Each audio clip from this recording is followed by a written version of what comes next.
Administration, Tourism and Transport, we will deal with the appropriations to the portfolio of the Civil Service, and then following the portfolio of the Civil Service, we will consider appropriations to the Ministry of Finance and Economic Development, and I believe that will probably take us up to 9 p.m. this evening, or if not, perhaps shortly before. We will take our lunch break at approximately 1 p.m. this afternoon, and then we will take a mid-afternoon break, or perhaps a little later on we will do our mid-afternoon break. So without any further delay, Mr. Colonel, we will now consider appropriations to Cayman Airways. So appropriation CAL1, CAL1, Strategic Domestic Air Services, $2,848,928 on page 113. Are there any questions? Mr. Miller? Through you, Mr. Chairman. Mr. Chairman, looking at the quantities presented here, it looks like the CAL is projecting an average of about 15 persons per flight. And how many seats are there in the Twin Otter?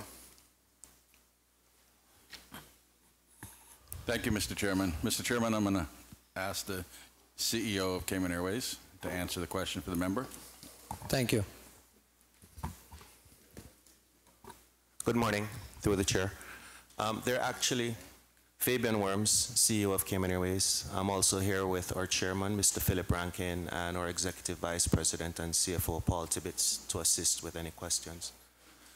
The Twin Otters have 17 actual seats. We sell 14 for weight and balance reasons. So effectively, it's 14 seats, 14 to 15 seats.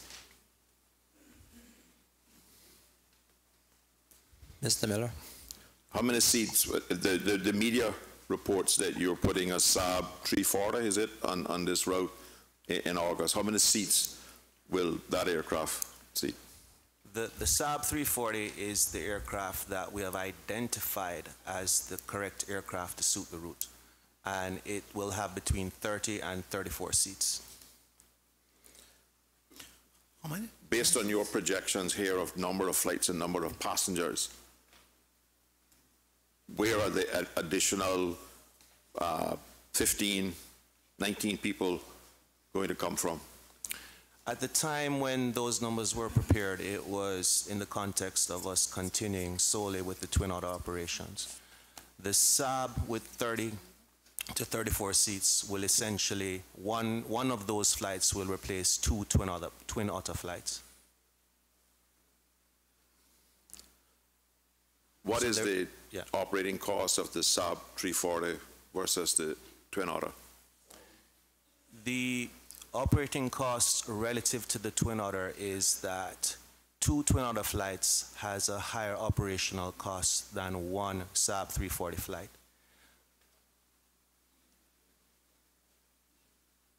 So the replacement of two Twin Otter flights with one Saab 340 will lead to a lower cost of operation. So the frequency of the flights between Grand Cayman and Cayman Brac and back is going to be reduced by 50%? Not necessarily. We have on average 6 flights to the Brac per day. And essentially it will boil down to a morning flight, an afternoon flight, or a midday flight and an evening flight, or more if there is capacity. So that's a 50% reduction. But there will continue to be feed over Little Cayman to Cayman Brac with the Twin Otters. Yeah, we still need the Twin Otters to go into Little Cayman because the Saab can't go into Little Cayman, is that true? Exactly. What percentage of the passenger load listed here for Cayman Brac and Little Cayman currently goes to Little Cayman? 30% to Little Cayman.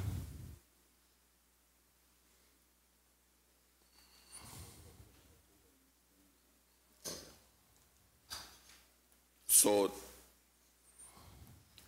70% goes to Cayman Brac, and you are comfortable that you will have the number of passengers, you will make up that difference by having less frequent flights to cover the additional cost of operating the Twin Otter?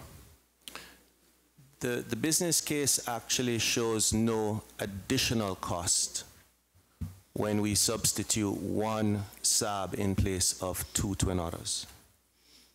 Do you have the actual operating costs in dollars for both aircraft? Certainly, a comprehensive business case has been prepared with all the specifics. No, but I want you to give it to me If I now. have it Tell now? me what it is now. Let me ask the CFO. 113. 113.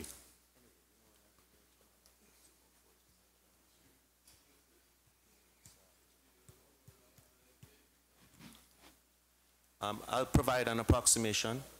The Twin Otters, the operating costs on a variable basis, not addressing fixed costs, is about $1,400 per hour. The SAB will be about in the region of $2,500 per hour when it's in a dry lease or a situation where we are the operator for the aircraft. Are you starting off as a wet lease, including crew, or you're going to train your crew to fly the plane? What we're looking at now is starting off with an approved and certified operator, which we are not yet, operating the aircraft for us, which would mean a wet lease. And we're looking at a period of maybe 3 to 6 months while we develop our competencies and get our certifications to operate the aircraft ourselves. And what is the cost of that 3-month wet lease? That is not completely defined because we're still working on some potential variables. So, but it will be in the region of about $1,800 per flight hour going to whichever entity wet leases the aircraft to us, and that would include the crew, maintenance, insurance. It would not include fuel. Fuel will add, I think, another $500 an hour to the cost. So that brings the operational cost in a wet lease environment into the $2,000 to $2,200 range. In a dry lease but it's going to environment, cost you, and it's going to cost you $2,500 an hour to operate it yourself? no, that is in the wet lease environment. No, the wet lease is $2,300. The figure you gave me before was $2,500 per hour.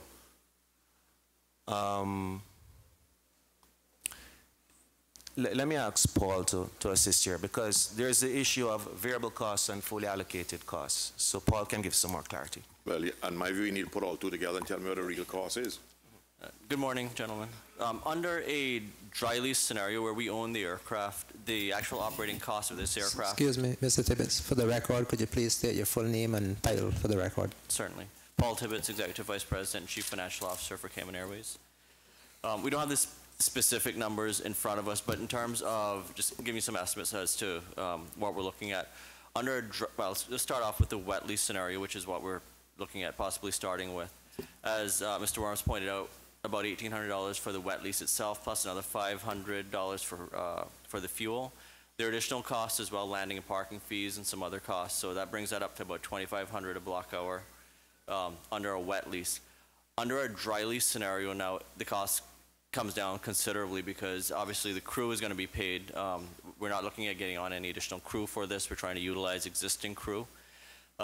Same thing with maintenance. We're not looking to take on any additional costs with having the aircraft other than the aircraft itself.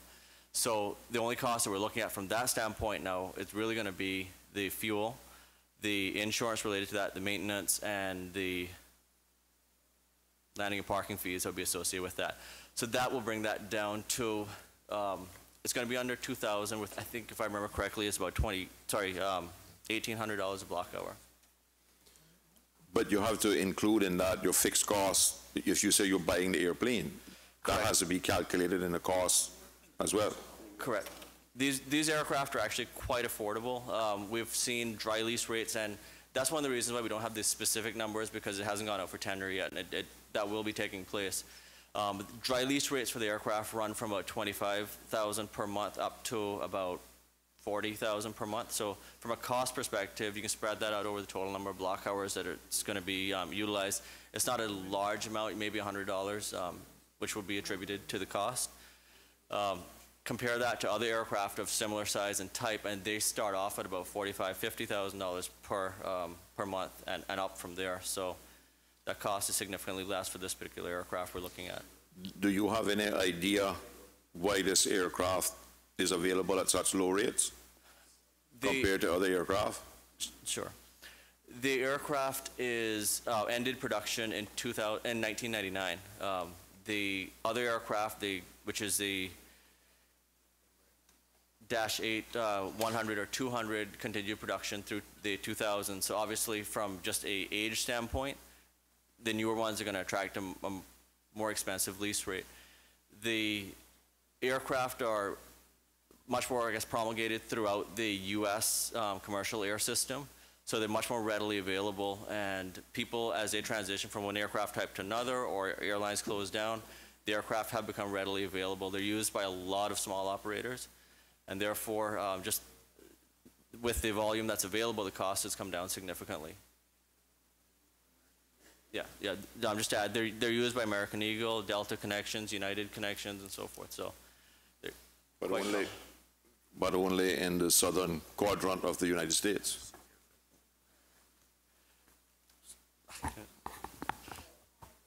Okay.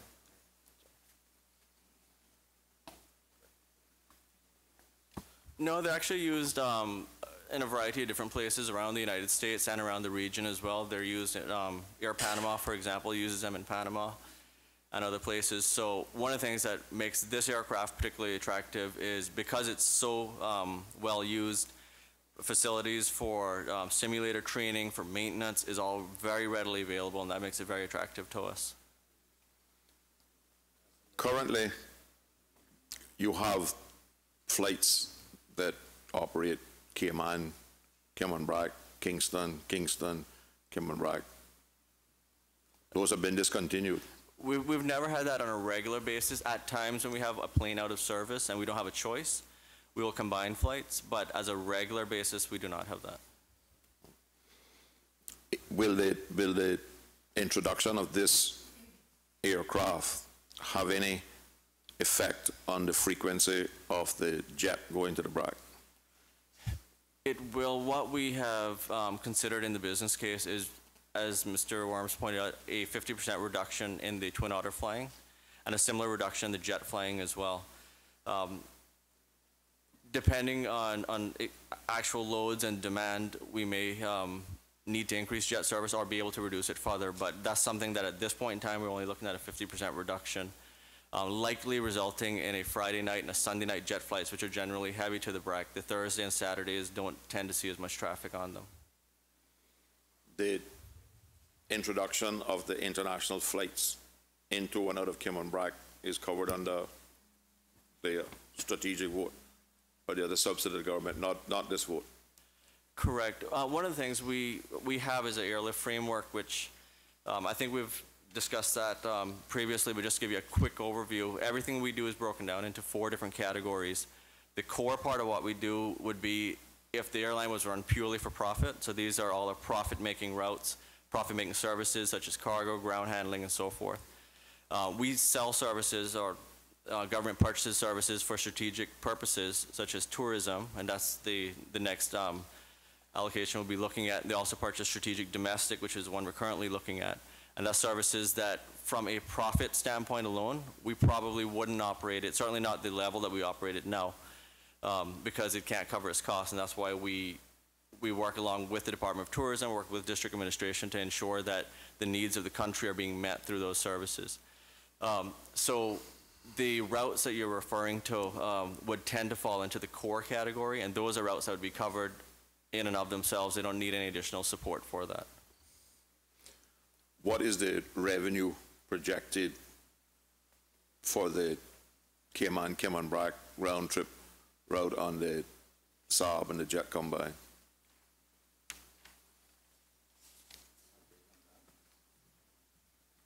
I got access to the breakdown.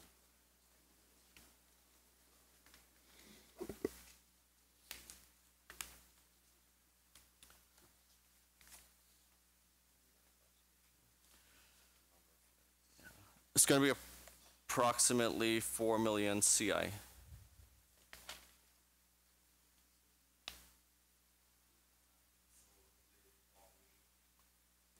If you're getting 4 million in revenue, are you suggesting that the operational cost of the Cayman Brac to Grand Cayman and vice versa is almost $7 million per year? That is correct as it currently stands, which is one of the reasons why we are looking to find an aircraft that better suits the market. The Twin Otters are not able to be utilized as they were designed. They're actually 19-seater aircraft.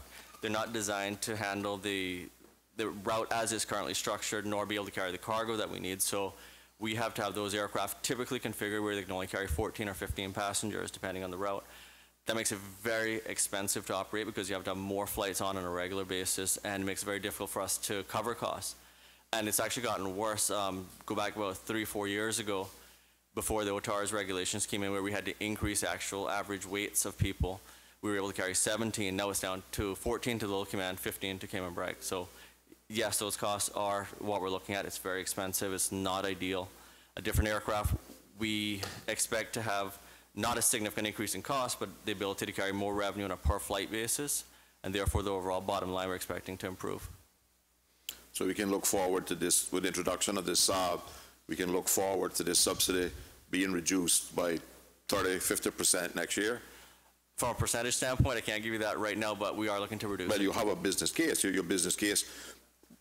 How much more revenue will you generate with the introduction of this aircraft and carrying more passengers over the next year?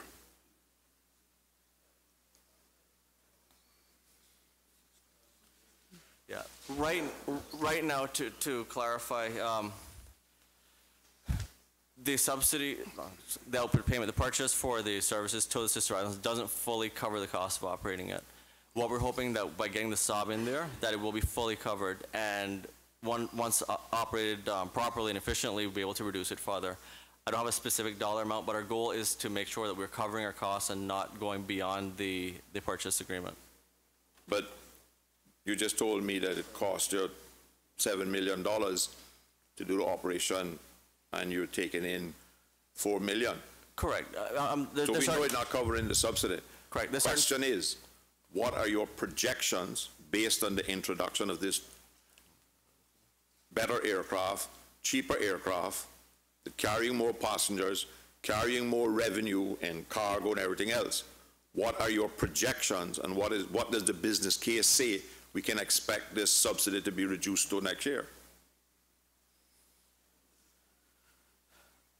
Based on our projection, we're looking at the overall service to improve by some 60,000 CI per month from a bottom line standpoint. So you can extrapolate that over the full year. We're looking at about probably close to $750,000. And your costs will come down with the introduction of this operation. We expect them to. So we can look forward then at a minimum of this 750,000 or the 800,000 being removed from the subsidy in the next budget cycle. Well, a lot of that is subject to what happens with fuel and other things. I think if all else being equal, that would be the intention, yes, sir. No, well, we know that the eventualities, but what prompted the business case to be developed to change the aircraft if it wasn't to reduce the subsidy and increase the profit on the flight? Well, that's a large part of it. A large part of it as well is also the quality of the service to the sister islands. I'd probably ask the minister to speak more to that, but there is a demand coming from the traffic to and from the sister islands regarding the service. The Twin Otter, as I said earlier, from a cost perspective, certainly isn't ideal.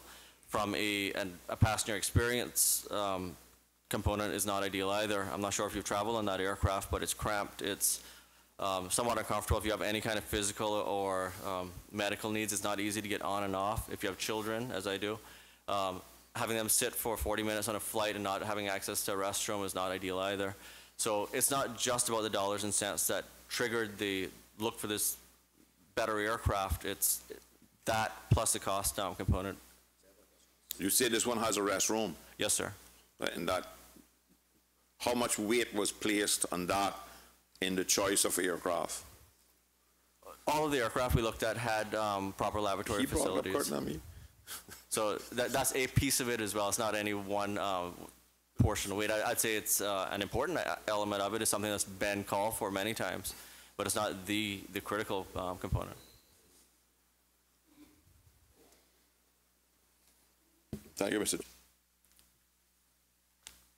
Mr. McTaggart? Yes, sir, if I could, just curious to know what contingencies they would have in place to deal with the realistic situation that that plane is unserviceable.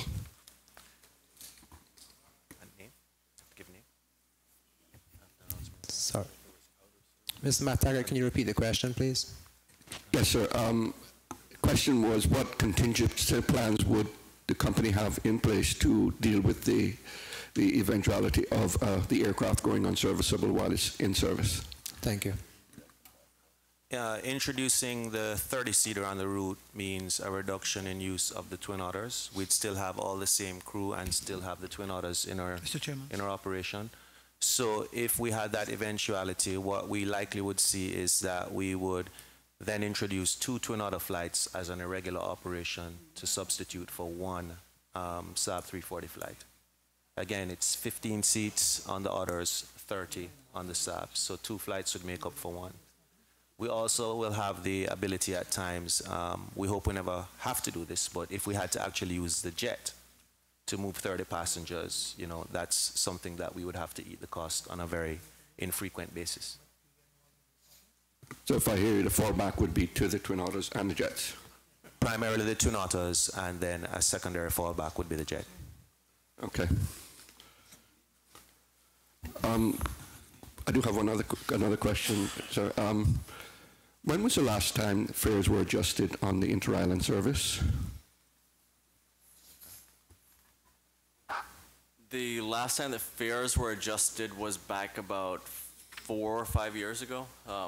And it's currently one way is $60, so round trip is $120 US plus the taxes that follow on to that. It has not been increased since then. A lot longer than that, then, if that's the that's what you're quoting me. The reason why I look at it, I look at the subsidy of $2.8 million for that service, translate to about a $40, $50 45. cost per passenger.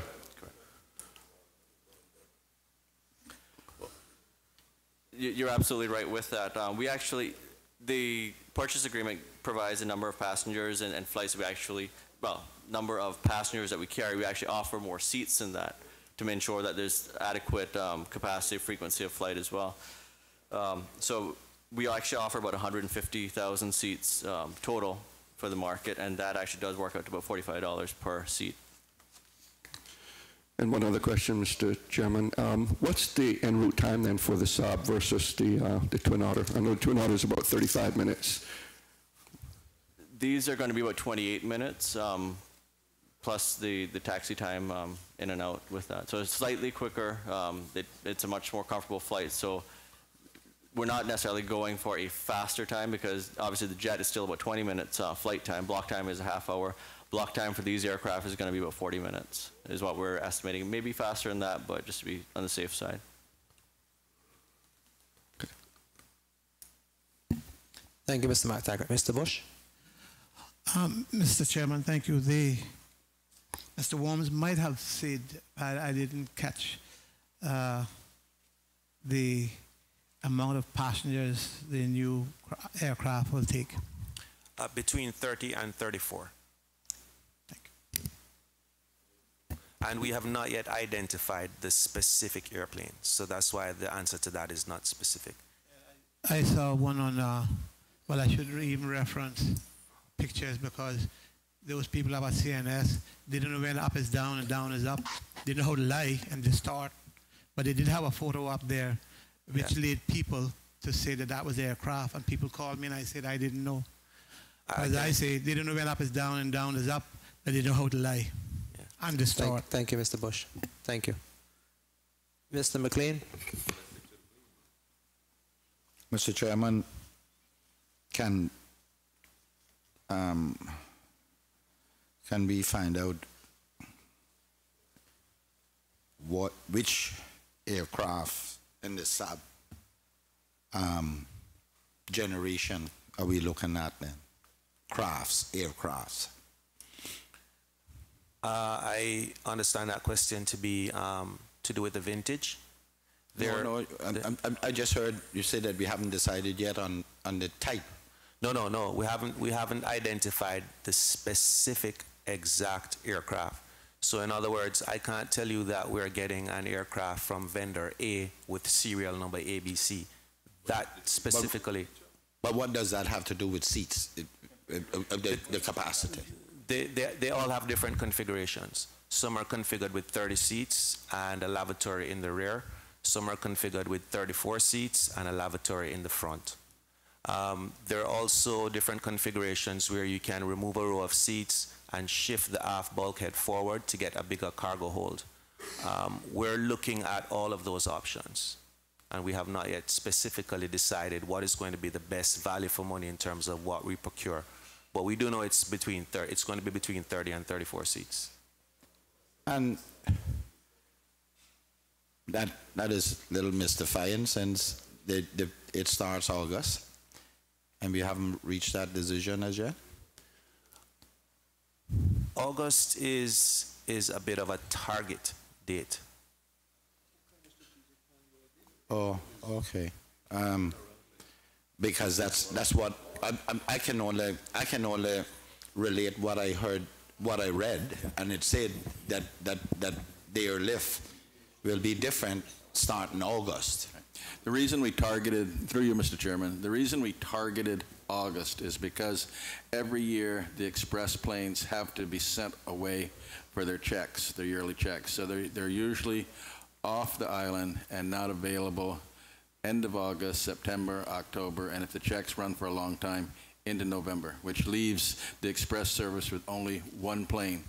Just about every year there's been a situation where that one plane broke down and equipment had to be leased in a short period of time to pick up the service. It's not easy to find Twin Otters that are available.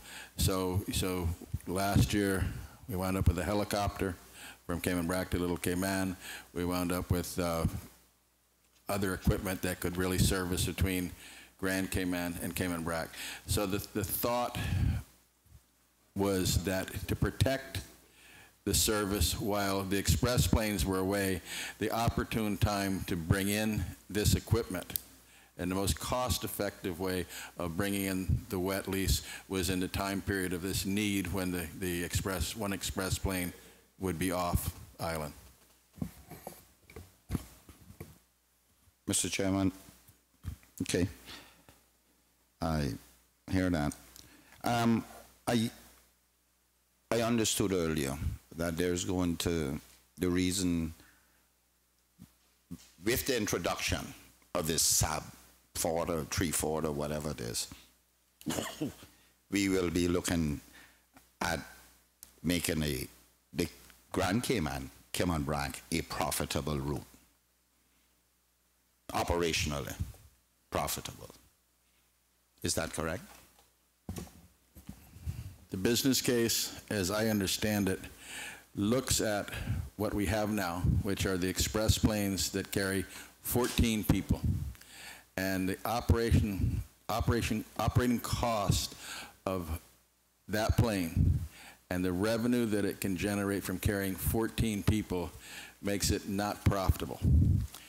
When you substitute that with right-sizing the fleet for the market, and the choice was because of the size, a 30 to 34 seater compared to 40 to 50 seat larger turboprops, that the business case showed with the cost of running the Saab and the revenue from 30 to 34 people that it could make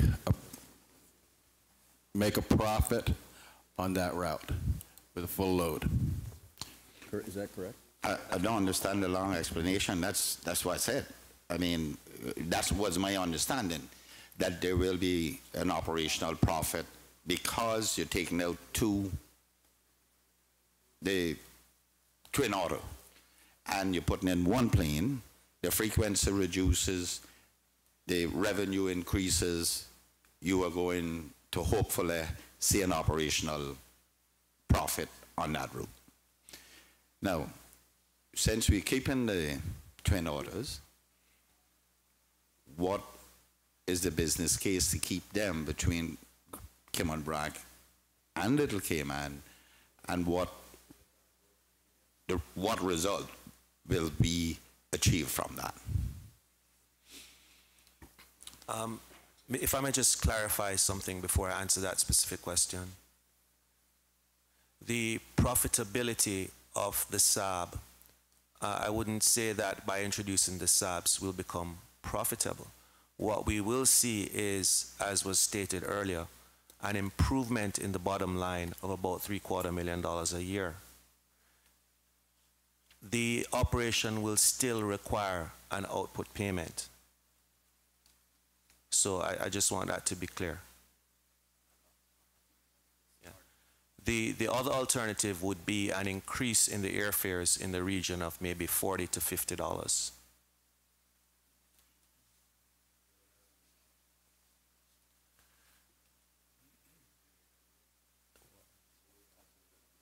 Can you repeat your last question, please?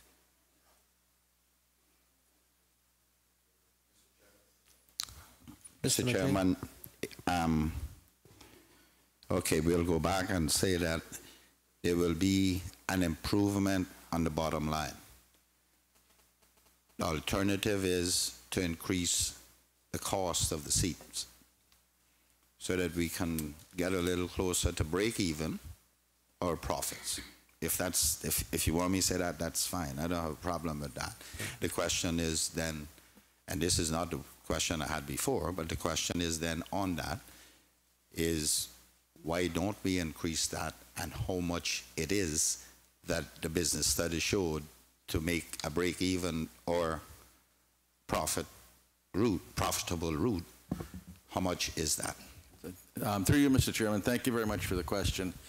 I believe the focus now, if we can look at what we're trying to do with this business case from the standpoint of a comparison, and if we compare the profit center to being Cayman Brac and Little Cayman, and what's needed for the growth of sustainable development in Cayman Brac, we identified that the airlift was the major component that was stifling the market.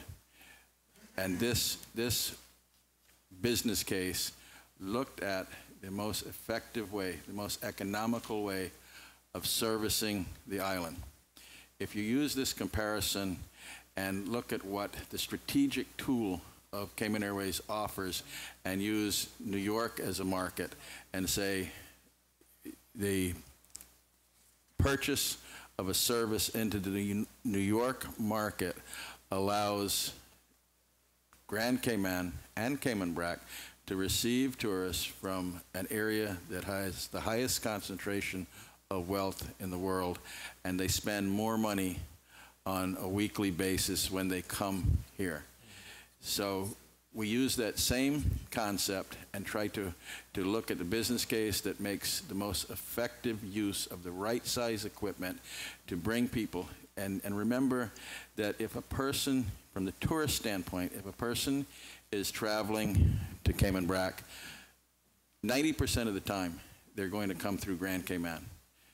But they didn't want to come to Grand Cayman. So the add-on cost of getting them to Cayman Brac, to the next destination on the market that Cayman Brac brings to it based on the income, I would say that this is the most effective way to use the resources that Cayman Airways has for the benefit of growing that economy. Mr. Chairman, I thank the minister, but we have heard that soundbite before. What I can say is that we never tap in to the loyalty of our own people and ask them for their assistance. We never do that, do we?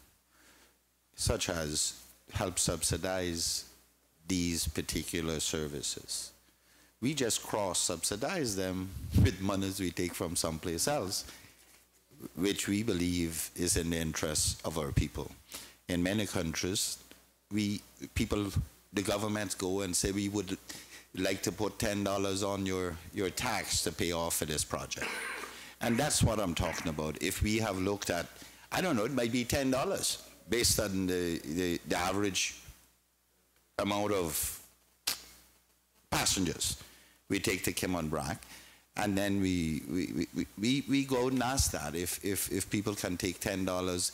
It may be only be on for a while when we look at our strategic planning that the minister is talking about, and then you take it back off. These are the things that I think we need to be a little more creative with, as opposed to just making the decisions that we're going to tax someplace else to be able to subsidize that. And I'm sure people will get to that point where, you know, you don't see any reduction in Caymanians flying Cayman Airways, do you? No, absolutely not. And I think we need to be a little creative in the approach for those things. Not only that, we need to do it for roads and the works and the works and the works of you as well. So I'm not blaming you, Minister. I'm just saying these are the creative things that I'm thinking that we can do. My other question that the CEO didn't answer was, I was asking about those two twin otters now running between Cayman Brac and Little Cayman, and what bottom line profit loss are we going to see there compared with what it was before? Because now we have to maintain two airplanes to fly that route. And right now it's adequately taking care of it, isn't it? From a cost perspective, there will not be any increased costs. We incur costs as we fly. So whether we fly one aircraft 5 hours or we fly two aircraft 2.5 hours each, it's still 5 hours worth of flying. That there's going to be a reduction in the amount of flight hours flown by the Twin Otters. The fact that we have two aircraft versus one does not mean any incremental cost, because those aircraft are 100% owned, and if they're not flown, we incur no costs. Say what? You got to run that one by me again? The Twin Otters are not on lease. There are no capital payments associated with them. If we do not fly them, we do not incur any costs. And make me ask you now, because I made you repeat it for a specific reason. Let me ask you something. How many pilots you have on those flights? On the Twin Otter, specifically to the Twin Otter? You mean for the fleet? Cayman Airways Express? Yeah. About 16. 16. What you do it there? Remember, we're adding the Saab 340, so there's going to be a redistribution of crews. You got to redistribute the crews. Yeah. And the frequency between Little Cayman and Cayman Brac, Little Cayman, Cayman Brac, is going to remain the same, or you're going to reduce it? The frequency between Little Cayman and Grand Cayman will remain the same. I think we'll actually see a little bit of improved frequency between Little Cayman and Cayman Brac. Oh, so we got fly the Twin Otter between Little Cayman and Grand Cayman? Yes.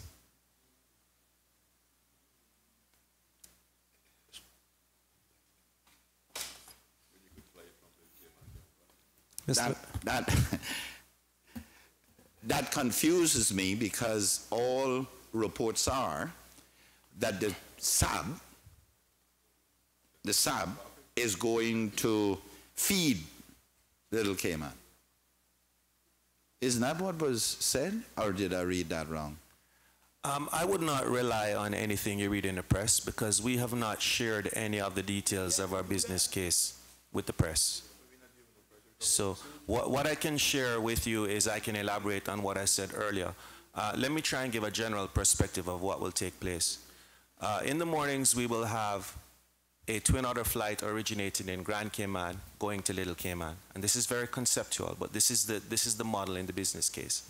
We will also have a Saab flight originating in Grand Cayman going to Cayman Brac. The twin otter will land in Little Cayman and continue on to Cayman Brac.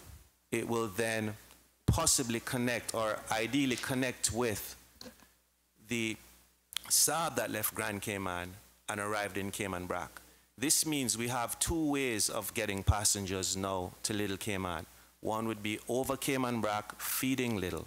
It also means that if we need additional capacity to Cayman Brac, there will still be seats on the Otter that can possibly take people to Cayman Brac over Little Cayman. So we're preparing for an overflow from the Twin Otter going to both. And I see he's shaking his head. I'm trying to explain what my understanding is. You can correct that. It's not overflow. It's about the options that will be available to our passengers. If we have a situation where the flight with 30 seats to Cayman Brac is full, there is also another means at the same time of the day, essentially, to get to Cayman Brac by way of the Twin Otters over Little Cayman. And invariably what we'll find is there will be some capacity on one or the other. I was trying to figure out in my head, 26 plus 34 is what? 60? It's more like 14 plus between 30 and 34. But you got two, so you got to leave one Cayman Brac then? No. I'm confused. Let me explain to you what my understanding is, and then you can correct it. We'll try. Why don't you let me explain it to you? No. You can't explain nothing better than I can explain what my confusion is. You want to do that? You think I know your confusion? I can explain my own confusion. You can't do it. Gentlemen, if we could just... Mr. Chairman, here's where I'm at. We were told that the two Twin Otters are going to run between Cayman Brac and Little Cayman. We're keeping them. We were told that one Twin Otter comes from Grand Cayman. The plans are one Twin Otter leaving Grand Cayman, as usual, probably 6, 7 o'clock, to go to Little Cayman, and then on to Cayman Brac. And the Saab leaving at a later time to connect those two to go back to, that one to go back to Little Cayman. Now my confusion is, where is the other Twin Otter? The other Twin Otter is not flying at that time. Well, what are you doing with her? That is going to be our backup aircraft for the Twin Otter to Little, and it will be the backup for the Saab 340. And when it's not flying, we're not incurring any costs. That's the point I was trying to make earlier. But we're not incurring costs, but we still got pilots that we don't need. But all our costs are incurred on an hourly basis, and the flying will still be there. It's just being done on the other two aircraft, the Saab 340 and the... Mr. Chairman. Through you, Mr. One quick question. Are you your pilots on the Twin Otters are paid Hobbs time and not a monthly salary? It's a combination. We have pilots that earn a monthly salary with a minimum hourly guarantee. If they exceed it, then they're paid by the hour. We also have some part-time pilots that are paid primarily by the hour. Okay. No, but it can't be, I mean, they're either paid by the hour or not. It can't be primarily. You say you have two groups of pilots. The part-timers are paid by the hour. Are paid on Hobbs time. Flying time only. Duty time. No standby time in case you need the aircraft. Duty time. They're paid for their time on duty. So, you don't require any of your pilots to stand by in case you need to fly the Twin Otter that is not flying? At this moment, within Cayman Airways Express, the arrangement for reserve duty does not attract any cost to Cayman Airways. So you don't pay them anything for sitting down at home waiting on you to call? For being on reserve, no. Okay. Not with Cayman Airways Express. Mr. McLean, Mr. Bush had a question that he's been waiting for some time to ask. Mr. Bush. Mr. Chairman, am I understanding correctly that the Saab aircraft will fly into Little Cayman? No, it will not fly into Little But Cayman. that was always my understanding. No. The Little Cayman airport or aerodrome is constrained, capacity constrained. That's what always my understanding. Yeah. You don't need to go any further with me, but that's what was my understanding. I'm trying to find out that if that is correct. Nothing larger than 19 seats. Those fleets, those size fleets, will not be able to fly into Little Cayman. Not at this time. Yeah. Thank you, Mr. Bush. Mr. McLean. Thank you, Mr. Thank you, Chairman. Mr. Chairman. Mr. Chairman, now that we have this cleared, that one of those aircraft is going to sit there until something breaks down, which may never happen, and then we are going to do the maintenance on that.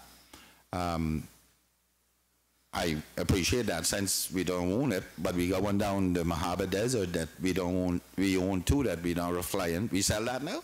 You must get Yes, some. sir. We have no aircraft that's in storage at this time. Oh. We disposed of the last one, I think, maybe 3 years ago.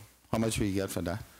If I recall correctly, Not enough ashes full dog ear now. sorry?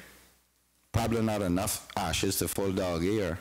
But go ahead, son. No, we got what was fair value for the aircraft at that time. It was timed out. It typically only had a salvage value.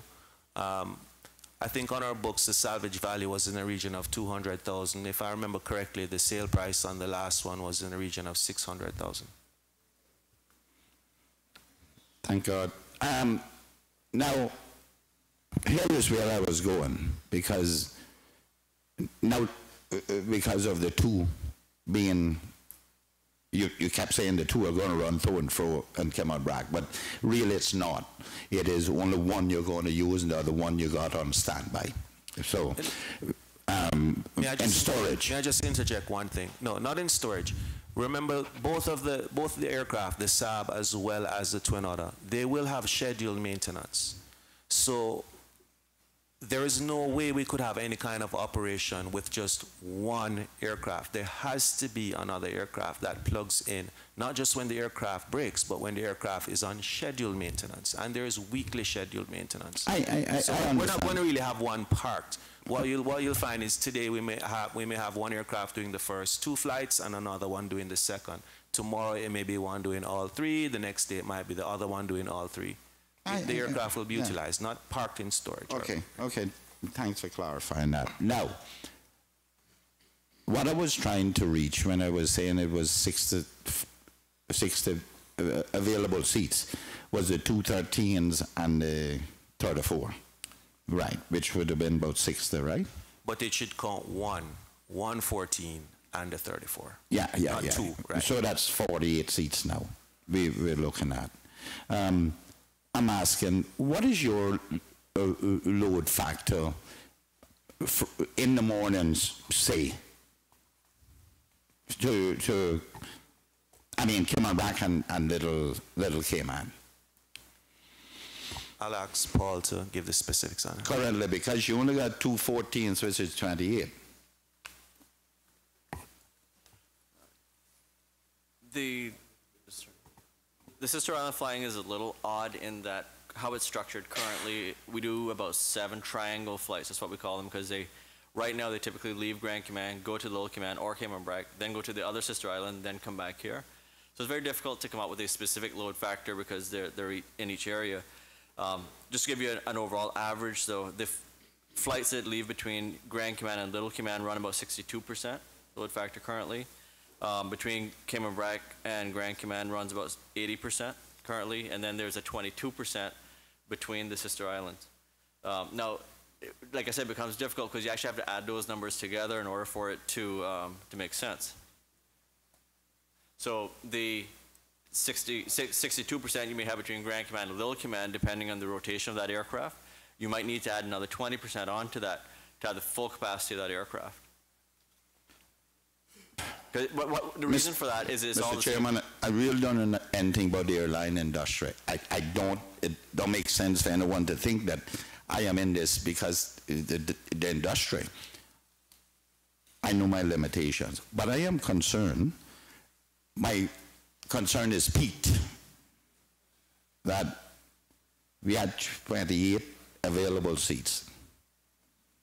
In the morning, both of them are leaving, going to Cayman, quote unquote, Little Cayman. That's all I'm concerned about. How many are lifting into the air and dropping in those two islands? That's all. The easy answer to that is probably going to be 80% load factor, 80% of the seats filled going to the BRAC, and about 62% filled going to Little Cayman. And we're increasing it by more than 50%. 70%, is that right? 65? The frequency will be adjusted with the increase in seats, so there will be some adjustments there. The difficulty we have an overall overcapacity of seats, to answer your question. Yes, we do. The difficulty we have is that overcapacity isn't always when we want it to be there. So with having only 14-seat aircrafts, if 50 people want to go to Little Cayman Monday morning, we only have a total of 14 plus 14 seats to send over there, 28 seats. The afternoon now, they may want to go the other direction. We have extra seats going that way. Saturday is a perfect example. Saturday mornings coming out of Little Cayman, the flights are full coming to Grand Cayman. 0 to 5 people maybe going back to Little Cayman because they're all coming here to catch outbound flights. In the afternoon now, we have the exact opposite effect where the flights are full going to Little Cayman and the BRAC, but they're empty coming back this way. And with a small aircraft, you have to do that because we can't carry everybody in one flight. So you have to have all these additional flights in there with extra capacity, extra cost, but it's the only way we have currently to get the passengers to and fro. So how are you going to do it now with only one coming out there in the evening, Saturday? The flights will be timed, the Little Cayman flights will be timed to connect to the SAB out of the BRAC as well. So Oh, so you can make them change? Yes, sir. Okay. And then send one Grand to Cayman, or that stays, the Twin Otter will stay in Cayman BRAC all day till the evening flight coming down? That hasn't been firmed up just yet in terms of what it's going to look like as a schedule. Like I said, we're just in kind of the conceptual stages at the moment. We don't have an aircraft. So it's kind of difficult for us to put a schedule in for sale and so forth. But that is certainly one of the options we're looking at. Mr. Chairman, there were some other questions, but I will let someone else. Mr. Bush? Mr. Chairman, we know that there are some changes planned. And what I want to say to the ministry is maybe his caucus know, but certainly from questions, leading questions coming from this side, sounds like people don't know. I certainly have not been appraised of the changes, what is to be expected, and so on. No more than statements made in speeches and references that there will be changes, which I am not against. I'm in full support. I will wait to hear, though, what the other major changes for CAL will be in the overall plan. But I would like to say to the ministry that I would think it's best for them to sit down in closed doors and discuss with us as much as can be, because there are things that I think are business cases and so on that is best not made public. And that's always been the position with CAL. Now, maybe some members don't want that, but I certainly would like to know. And as I said, there are things that cannot be said publicly, given away the airline's business case and so on. So I certainly am asking that something that I be made aware of these changes. Thank you, Mr. Bush. I do have other questions, but it's more pertaining to, I guess, the strategic tourism, regional core services and core services. Mr. Chairman, through you to the member, is that a request? Would you like a presentation? I certainly would, because the management of CAL, I think, in that sort of setting, can set out the board and management can set out their case to members of the House, and so there shouldn't be any ifs, ands, or buts about whether we want to support, rather than having to sit here and trying to dig through some of these things, which can people can draw wrong conclusions from. No, and I'm happy to commit that we will organize a presentation. We will invite the whole House to it, and it'll be in the next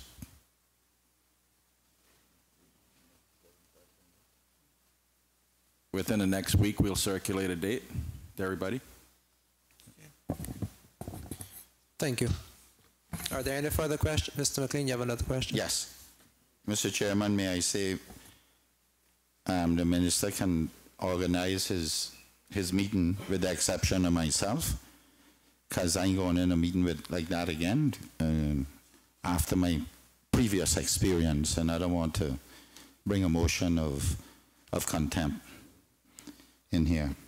Mr. Chairman, may I ask the minister if he knows of any competition on the way for Cayman Airways Inter-Island?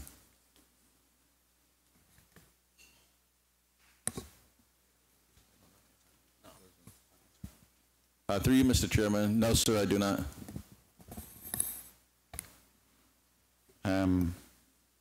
Is there a new airline on the horizon? Mr. McLean, I think you would answer that question already. You asked of any competition. He said he didn't know. You asked if there's a new airline. I think the airline would be competition. Mr. Chairman, may I put it this way then? Is there, since he's responsible for the transport, air transport, yeah, I'm happy. Does he know of any airline startup on the horizon? Whether it's the other question was specific to Cayman Rock and Little Cayman. This is a general question. Yeah, thank you, Mr. Chairman. Happy to answer. We've had a presentation by a new company, Blue Sky, and I would say that the chairman, along with myself, were in the presentation. There was not representation that it was starting a domestic service. There was representation of different routes that it would fly into Grand Cayman. Okay.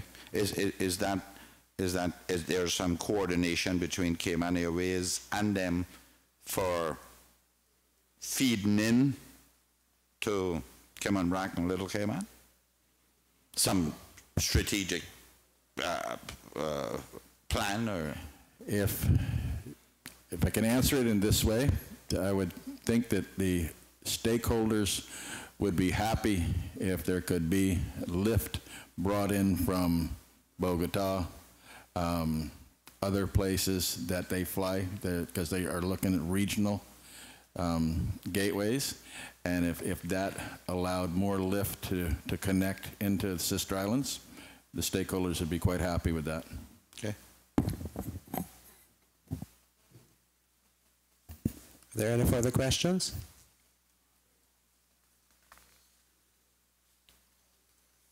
If there are no further questions, we'll proceed to vote. Mr. Bush? Please note that I've avoided any discussion on this, and I will abstain from voting as well because of what may be perceived as conflict. Thank you. Mr. McTaggart? I'd have to declare a conflict too. I do have a brother that works for Cayman Airways. But that don't mean he can't vote, you know. He mean he's declaring, but that don't mean that he can't vote. Okay. Anyone else? Mr. Chairman, but members need to understand that nobody takes away their vote because family members are employed with CAL or in any other situation. The rules say that you should declare it, but that doesn't stop you from voting.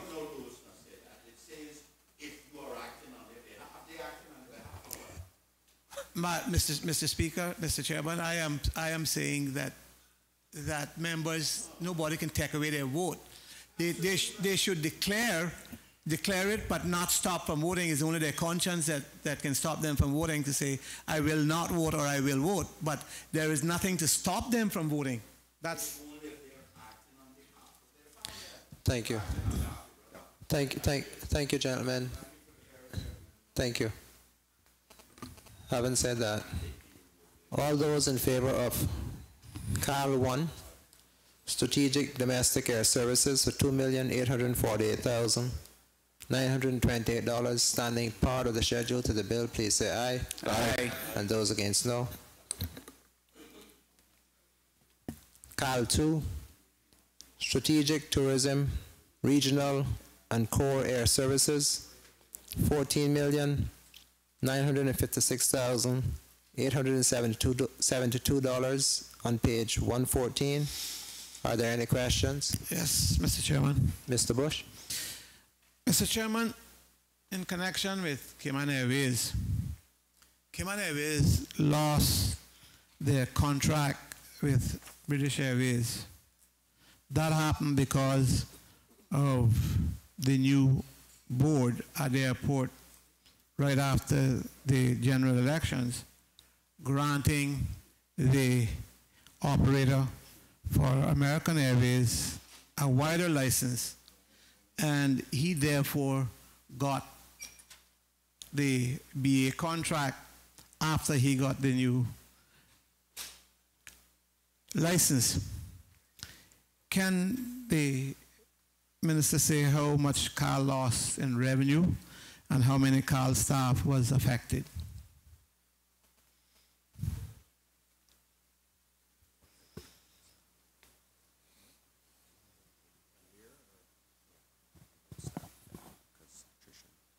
No staff was affected, and a loss of $200,000 per year. How many staff? None. Mr. Chairman, if that is so, then what happened to the staff that was dedicated to British Airways? The staff that was dedicated to British Airways is now reassigned, being dedicated to Cayman Airways and the other carriers that we still handle. We've managed to reduce our staffing levels nonetheless to cope with this, but not as a direct result of losing the contract with British Airways. What we have done is we've taken advantage of attrition. So as our numbers have come down, we have no need to replace them because there's less of a need. When you say attrition, these people who got too old, or? No, people who leave for whatever reason. So there's a fairly high turnover at Cayman Airways. Yeah. At the airport. Yeah. Mr. Chairman, I want to thank Mr. Worms for that. So you had a number of staff dedicated to British Airways? Essentially, yes. 10? 6. 6. 6 staff, which was dedicated, costing more or less, that cost was written off, or say consumed, because of the contract with BA. Right. Which Carl made a profit on. Yes, not a significant profit, however. Yes, but if you lost $200,000 and you had staff, it obvious was the $200,000 profit, obviously. Yeah, it justified the staff. Yes, so it was the total contract was much more than $200,000. Yes. Yes, because you had staff. Now you lost that, and so 6 staff members was affected. Now that U.S. Air has joined, Mr. Chairman, now that U.S. Air has joined American, how much did Carl lose in revenue from that situation as a new contractor also, the new licensee, will get that business being part of the American Airways makeup?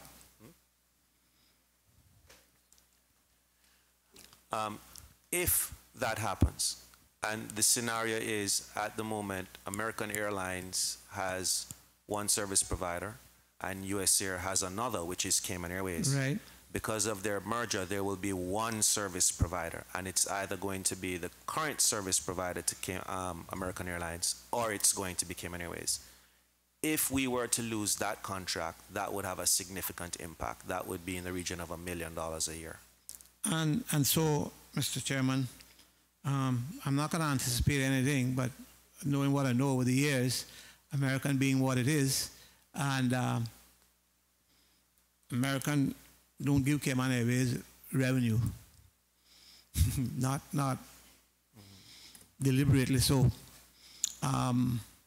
That is still being worked at, because what we don't want to say what we hear, but that's what I got to say is that American USA joins together, becomes American, so you can depend that Cayman Airways will lose revenue. Now, we wouldn't want that to happen, but we have to be realistic in just what happened with BA, which is part of One World. But for that contractor, that would not, or that new license that the board granted, would not have happened. They might have called it interference before, but we protected Cayman Airways, not as being an open market economy, not stifling business, but we had to be fair to our national assets, being Cayman Airways, being one that government now has to subsidize, and which we are expected to, and we must. So we have to protect our national asset, Cayman, as I said, Cayman Airways being that national asset.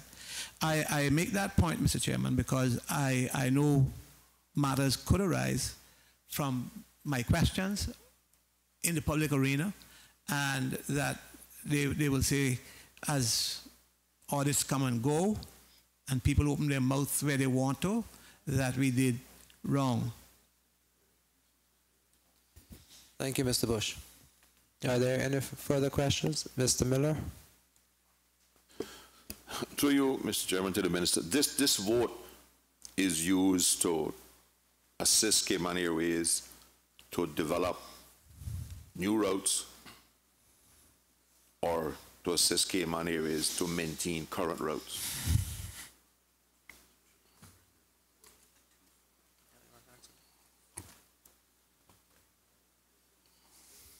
Right, if I can answer that, Cal 2 is broken down into the core.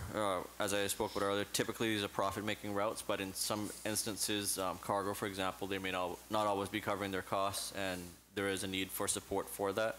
That's 3.3 million. The strategic tourism element, which is purchase services for us to look into new routes, look into maintaining New York, Chicago, other kind of tourism-specific routes, is 9.6 million. And debt related to interest on historical debt is another 2 million of that, comprising the 14.9. At what point does a new route come off of the strategic support? What's the break even? Is there a point where it begins to make money, or where it carries a certain load factor that money is not used from this vote to subsidize the route? Again, it depends where within our airlift framework that specific route sits. So a New York route, for example, if it were able to cover its variable costs and contribute towards fixed costs to the point where we were comfortable that if this was a purely profit-seeking airline, we would operate that without any government involvement, government support, then it would move over to core and it'd be reduced from this amount. As it is right now, we have about 5 routes that sit in strategic tourism, including New York, Chicago, Tampa, Miami, and Dallas-Fort Worth. So none of these routes are making any profit? Not fully allocated, not to the point where the government funding is not needed, where we would operate it purely for profit. You keep referring to whether you would operate it for profit or whether you will operate it for subsidy. What is the mandate of the board and the management of Cayman Airways from the government in terms of its operation?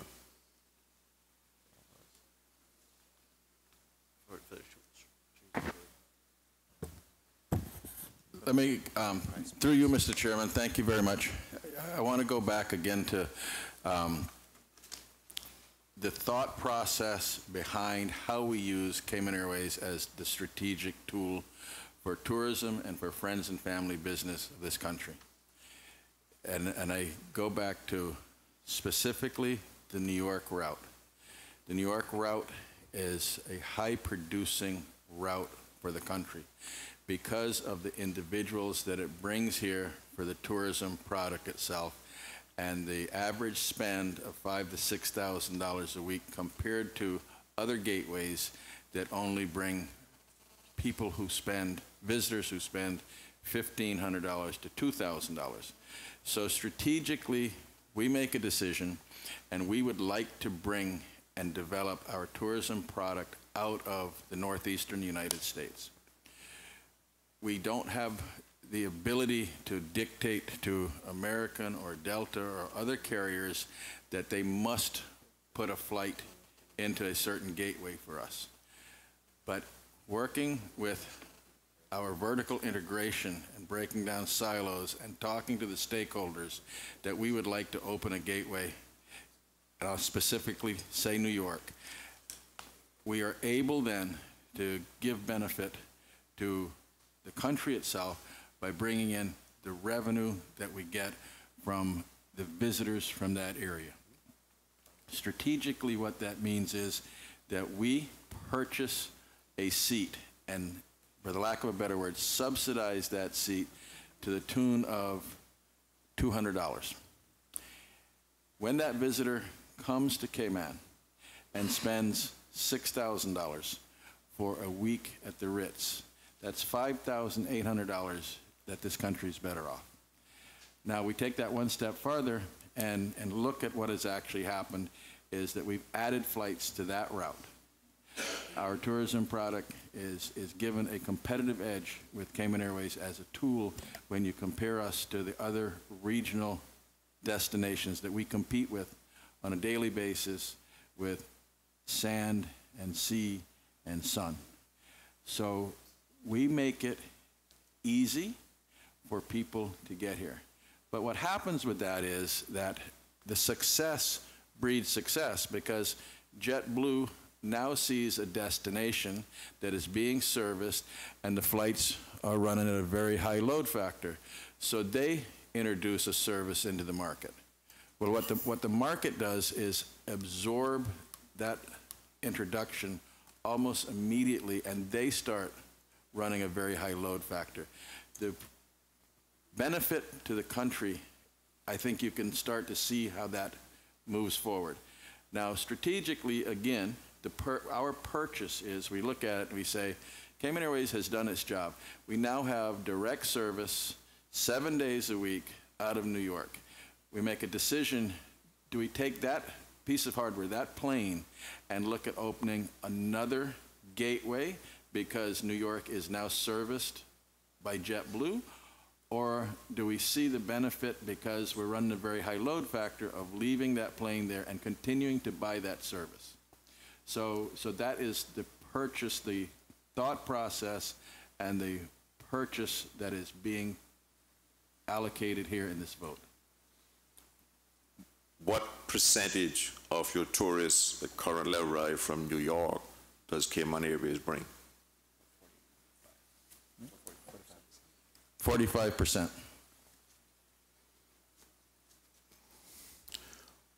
What is your average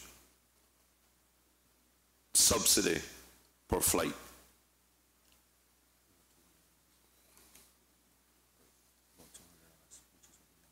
$200 per seat. Which is? No?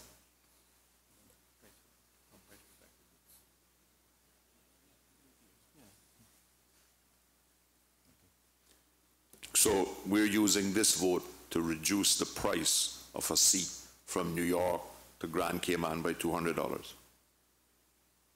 That's one example. There's also Chicago. No, I'm going to get to the other one, but on the New York flight, your position is that because Cayman Airways is going in there and operating at that rate, the fact that the government is providing this vote, we are reducing the cost to the customer on a New York flight by $200 per seat. Yes. Okay. What is the cost per seat to fly from New York to Grand Cayman?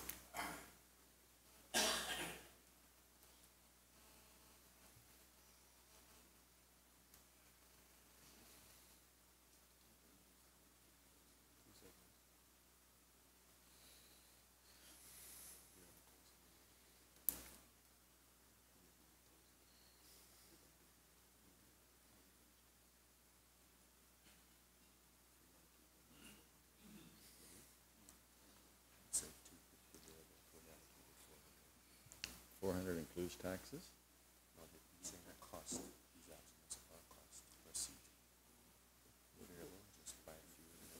Dylan. The variable costs alone are about 200. Fully allocated, you can double that to about 400. What do you mean, the variable costs or the fully allocated costs? Variable costs are, if that plane takes off out of Grand Cayman, what are the costs that attracts? So that'd be your fuel costs, your landing and parking, your the cost associated with selling a ticket to that passenger. So whenever anything varies, the plane moves, that's the costs that come with that. If the plane doesn't do anything, you still have certain fixed overhead costs, such as insurance, such as salary of some of the staff and so forth. So they're two different components that we look at. So your actual cost per seat for Cayman Airways to fly from New York to Grand Cayman is a little bit more than $200. Yes, sir. Is this $200 subsidy provided on all seats on the aircraft, or is it on occupied seats? We base it off of occupied seats. At what point in time, you say you're currently at 45%. We're only bringing 45% of the passengers from New York and Grand Cayman. What percentage is used to say, well, this route is now being serviced and we can pull out? What is your break-even point? 60, 70, 80%? From a break-even standpoint, if we were to operate it without any government support just to cover variable costs, it would need to be 75%. It's at currently, since the introduction of JetBlue, it's about 60% year to date. It had been higher, but JetBlue has obviously had an impact on our load factor. The only two aircraft operating New York Cayman direct now is JetBlue and Cayman Airways. They're the only ones that operate direct, but a lot of passengers still connect over Charlotte and US Air, over Miami on American, over Atlanta and Delta. So Okay. it's not purely the non-stops that you look at, it's the entire market and ways to get here. But you're still bringing 45% of all of the tourists from New York on your direct flight. Yes, sir. But you wouldn't know the okay. All right.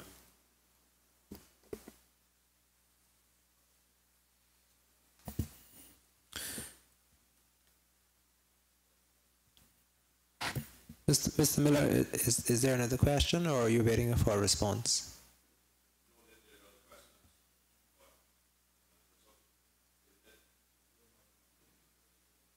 I understand from reports in the media that Cayman Airways is contemplating purchasing the existing lease 737-300 aircraft.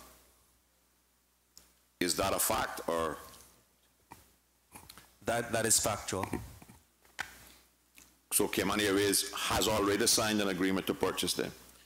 Cayman Airways has already converted the operating leases to capital leases on 3 of the jets that it leases. How was that financed, and what did it cost? Let me allow Paul. Under the operating leases, we pay about $5.9 million per year. Under a capital lease, a cash outlay is going to be a similar amount, but at the end of a 1-year period, we own the aircraft. So there's not really any additional cost that comes with it. It's just being able to change up how the leases are structured. As a leasing company, these aircraft become increasingly difficult to place over time. But for us, the aircraft have a tremendous amount of utilitarian value in that they're about half-life. Aircraft time isn't based so much on when was it manufactured and what, how many years since then. It's been based on how many hours and cycles you use the aircraft. These aircraft are designed for about 50,000 and currently about 25, 26,000. So they're, from our standpoint, we consider them to be midlife. So the cost of the 3 aircraft is 5.7 million total or 5.7 million each? 5.9 million total. And basically you converted it to a lease purchase, so you're paying, over the next year, you would have paid 5.9 million in lease payments, but you have now changed the agreement so that that will be the cost, so in a year, you will own the aircraft. That is correct. Just to clarify, the capital lease cost is actually 7.9, so there's a $2 million premium in there.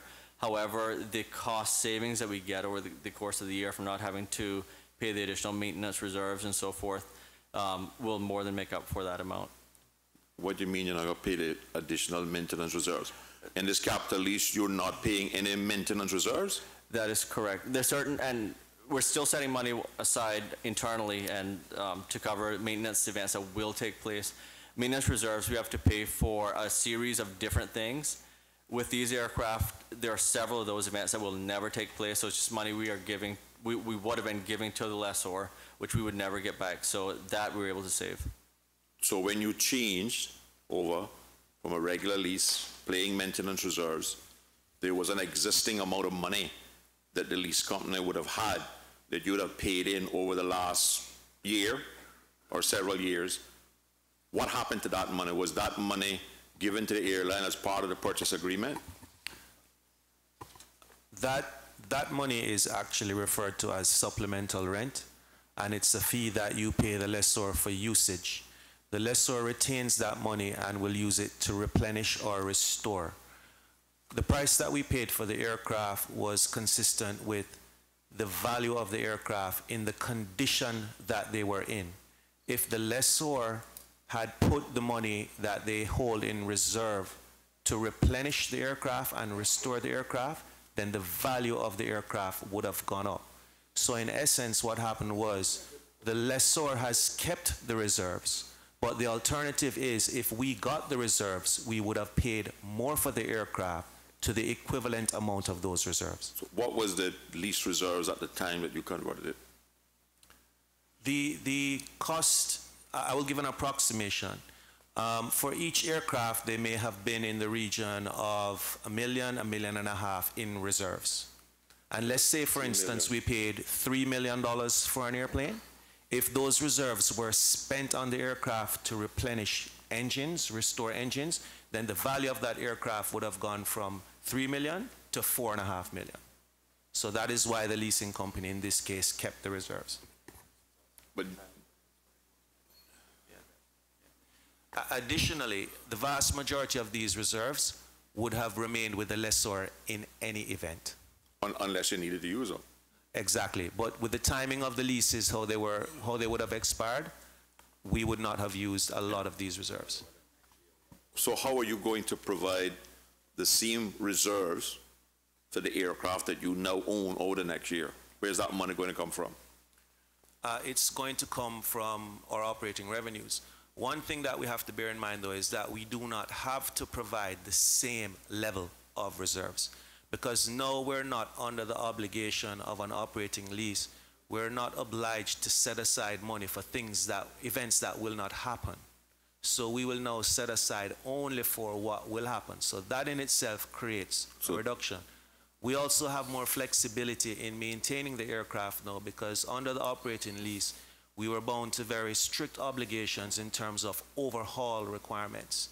Now we have the ability, rather than overhaul the lessor's engine as an example, we have the ability to look at the economics of maybe selling that engine and purchasing an engine on the open market that's already overhauled, which may cost less than actually overhauling the engine. So we've managed to get ourselves out of a lot of these onerous obligations. It gives us more flexibility to efficiently manage the airline, and we will see a reduction in the amount of money that we would need to set aside as reserves. But why is something that will never happen classified as a maintenance reserve? Because the leasing companies all charge a usage fee. The correct definition, if you read the lease, it's actually referred to as supplemental rent. So there's basic rent every month, which is fixed.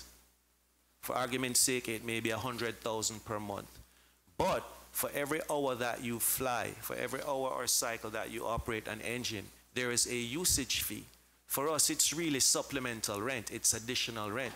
To the leasing company, they consider it money that they put in their reserve fund to replenish the asset.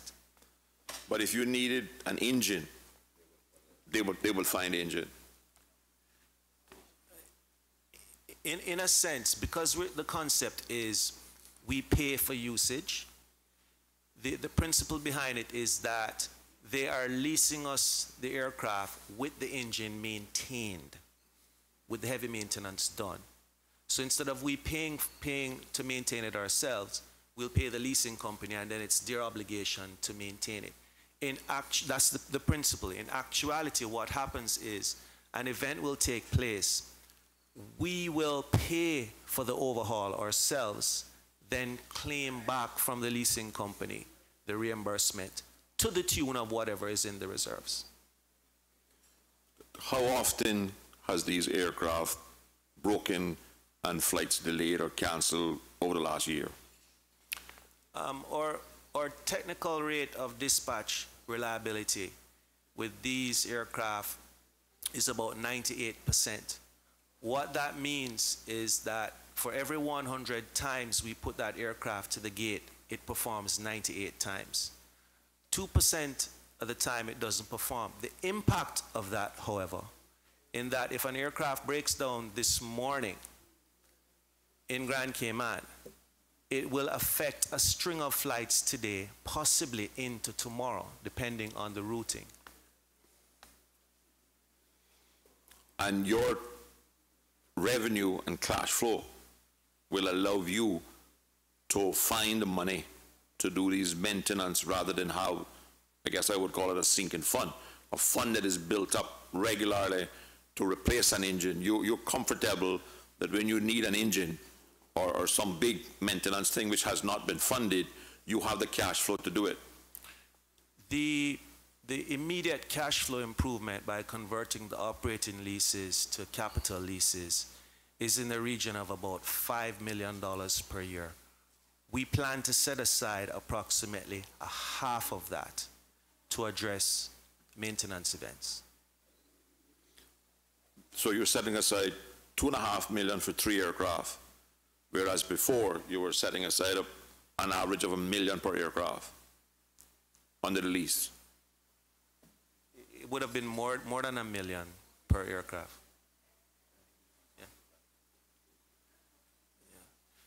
There is going to be 2 different accounting treatments as well, because when we make a payment to the leasing company, that is expensed immediately. What we're talking about now as setting aside money for an event, it's more a matter of segregation of our funds. There is a real expectation, however, that of this $2.5 million that we plan to set aside, we probably will be exposed more to the tune of 1.5. So there's a contingency amount built in. That's been taken into consideration in the business case to purchase the aircraft.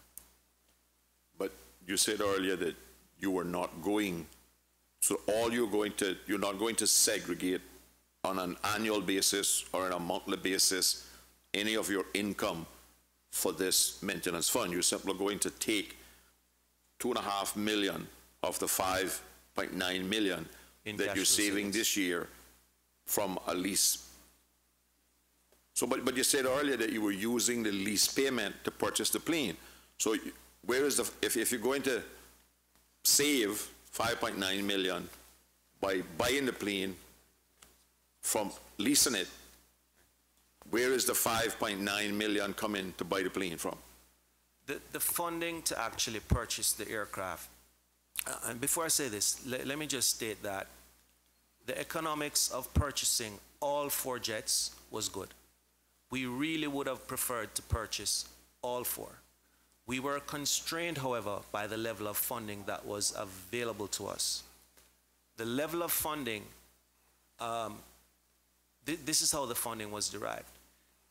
The leasing company was holding in the region of $1 million as security deposits against the leases.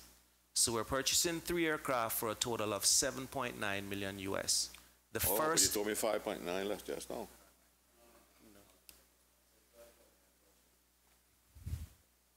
Okay. the 5.9 would have been what we spend in 1 year on lease obligations.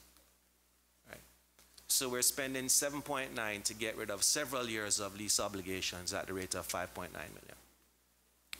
So how did we arrive at how did we find the 7.9 million? The first million came from the security deposits.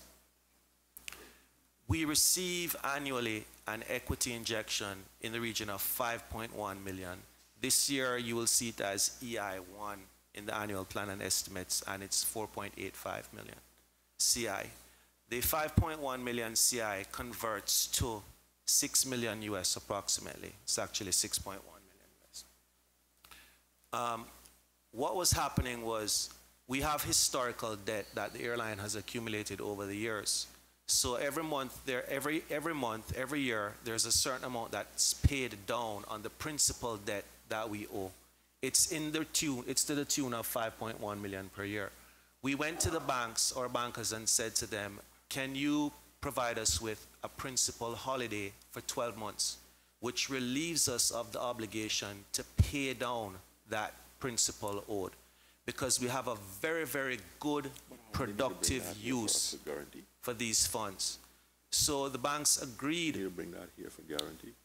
The banks agreed to provide us with the principal holiday, which then means now that the 5.1 million equity injection can now be used very productively, not to address historical debt, but to actually procure an asset that will produce a positive return for the airline.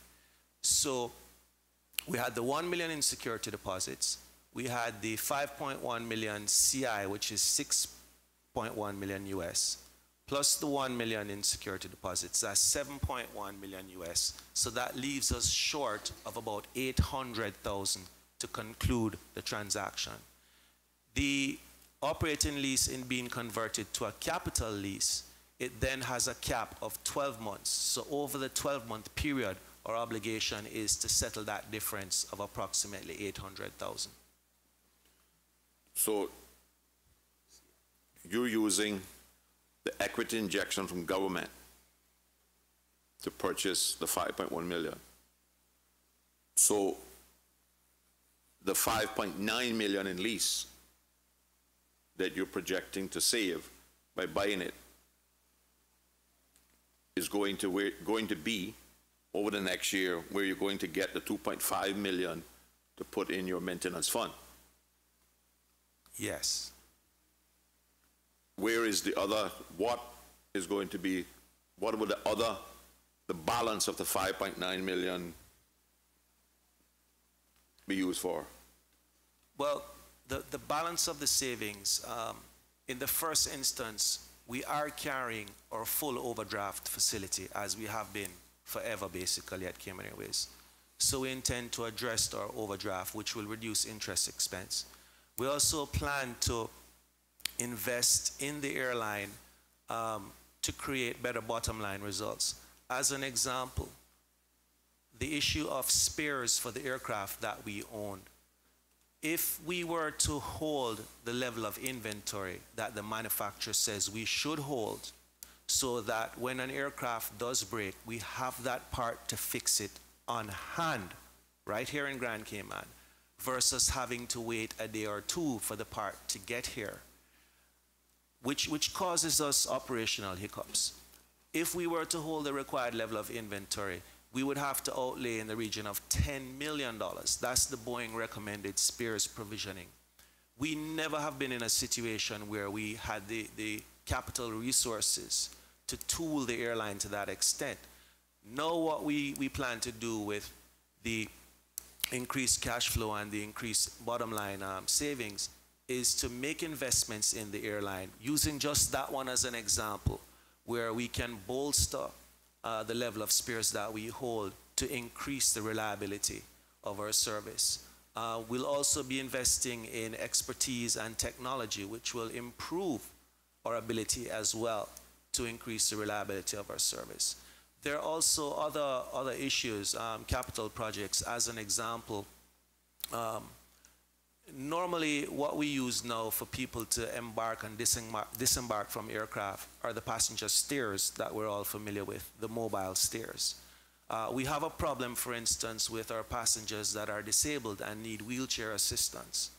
The cost that we incur right now for wheelchair lifting up and down, which is not the best way of providing the service to our passengers in any event, the cost of doing that annually runs us in the region of about $60,000 per year.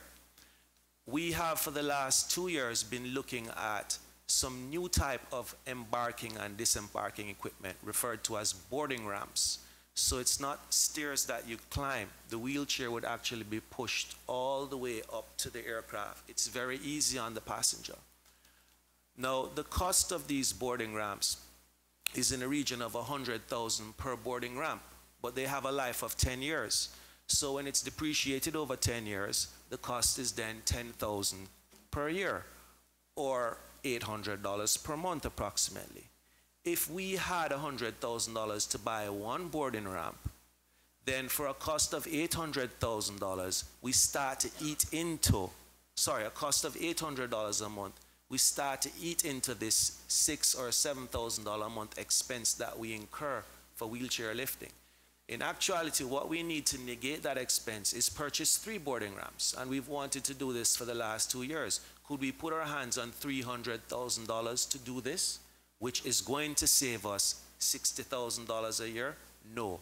Now we're going to be in a better position to make these sorts of improvements. So I use that as an example. And there's a myriad of things. But you just told me that you're comfortable that your cash flow and your revenue can take pace of your maintenance when it happens. But you're telling me now that you couldn't find $100,000 of your cash flow to buy one piece of equipment? How much does an engine cost? We're speaking about what was before now and what we expect after the operating lease has been converted to the capital lease. And if I understood your question, what you're saying is we're going to have a certain amount of cash flow and income statement savings, and we have told you what we will do with at least half of it, which is to set it aside for maintenance. And your question was, what happens to the rest? And I've responded by saying that we will address our overdraft and we will use the rest of these savings to further improve the efficiency of the airline through productive capital investment. And I went on to give some examples of what those investments could be. Has your bank given you an interest holiday, or is the balance on the loans? It is just a principal holiday. Principal holiday. Right. How much is that interest going to increase your principal over that holiday period? I think that question is because the principal is no longer declining. How much will our interest expense incrementally be than what it would have been? Because that is the premium that we are paying to obtain this facility. But it comes at a cost of about $90,000 for the year. Mr. Chairman.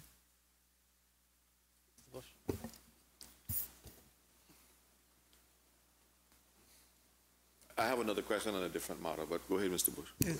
If he's still on that matter, I mean, shifting to different. Okay. Mr. Bush. Mr. Chairman, in regards to the matters just highlighted in regards to Carl, did the minister discuss this with his caucus? Through you, Mr. Chairman. Yes, sir. There was a presentation to caucus. Noted, Mr. Chairman. Therefore, my request for a full briefing as to where we're at. I'm just sorry that as lead opposition, I am only finding out about this at this point. You think I got peppers, man? I give you like you? Mr. Miller, you wanted to continue, sir? Yeah. If I purchase a refundable ticket from Cayman Airways, about $80 out of that is government tax. If I ask for a refund for Cayman Airways, do I get back the government tax, or that goes to government treasury? The taxes, actually, depending on where you're going, can be significantly more than that. And it really depends on the country, how they treat the taxes. The US, for example, we have to turn those taxes over to the IRS on a quarterly basis. If you want to get your taxes back on that, you actually have to apply to the IRS to get your taxes back. The taxes here in Grand Cayman are slightly different in that they're earned by the Airports Authority once the passenger has flown. So until that happens, we hold the taxes. If you do apply for a refund of a refundable ticket within the time frame, absolutely you would get the taxes back. What happens in the case you're outside of the time frame? Is the tax paid to government, or does Cayman Airways keep that in some kind of escrow account in case government asks for it? We carry it as a liability to the point where if it's a refundable ticket. You carry it as a liability, but I paid it. Right, on our books it's a liability because it's not our money, we owe it to somebody. How often do you reduce that liability to zero by paying the money to the government authority that has to be paid to? We can't pay it because they haven't earned it. So under the law, unless a passenger flies, it doesn't go to the authority. Under our policies and contract of carriage, once you've paid for the ticket, the entire amount becomes non-refundable after 13 months, including taxes. What happens in the case of a non-refundable ticket?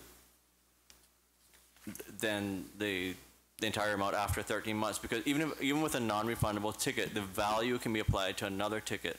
So you don't get your money back for that ticket, but if you cancel it before you fly, you're able to apply that value towards another ticket. But if it's beyond the 13 months, then again, you wouldn't get anything back. And you keep the taxes because the authority hasn't earned it because I didn't fly? Correct. And Cayman Airways maintain that in a separate account, or you just carry it on the book as a liability? Do you spend the cash and carry the liability, or do you separate it as a fund that is really not yours and it should be accounted? The cash is there if... We separate it while the value of the ticket is still there. So in other words, if you could still travel on that ticket, the Airports Authority could earn that money, then it would be separated. Once that ticket no longer has value, we do expire the ticket and the associated taxes with that, and that goes into our general revenue. It's tracked separately, but it's tracked as revenue. So the person, because it's a non-refundable ticket not used, you don't have to pay the government authority, but you keep the taxes as well? That's correct. Is that legal? The law says that it's earned by the authority once the passenger travels. Yeah, but I paid you up front for it. Isn't it my money until the government authority earns it by me flying? Even on a non-refundable ticket, the customer should get the government taxes back if you're not passing it on to the government entity. The contract of carriage, which passengers agree to once that is purchased, does say that the total fare and taxes have no value and become the property of Cayman Airways after the 13 months. So that part is clear up front. Yeah, also with any kind of refund, there is a fee that's associated with it. So even with a refundable ticket, there's a refund processing fee. That fee is actually at about the same amount as the taxes. So if you were to come and ask for the taxes within that time frame that is still eligible for refund, the fee that you would receive as part of that basically nets it out to next to nothing. Can you tell me what that liability is on Cayman Airways books? I can get, off the top of my head, I'm not sure, but I can get that for you. Okay.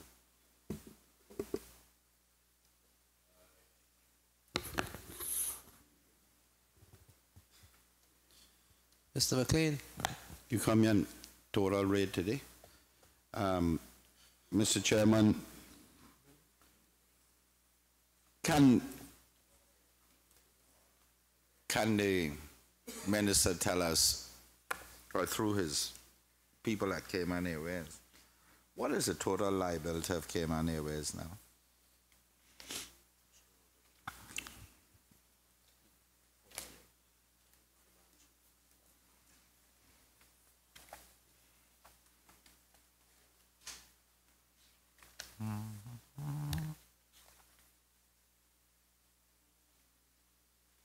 Total liability is about 76 US.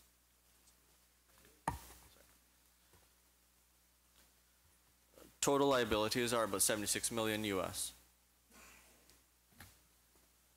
Can you break that down as to, is it in loans owed to other companies, to other entities and government?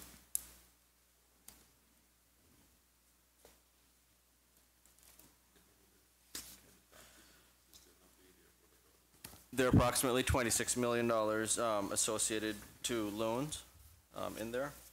There are about 38 million in accounts payable, but that's not your typical trade accounts payable. That also includes amounts payable to other airlines. We also have a opposing part of that, receivables from other airlines as well, which nets that out.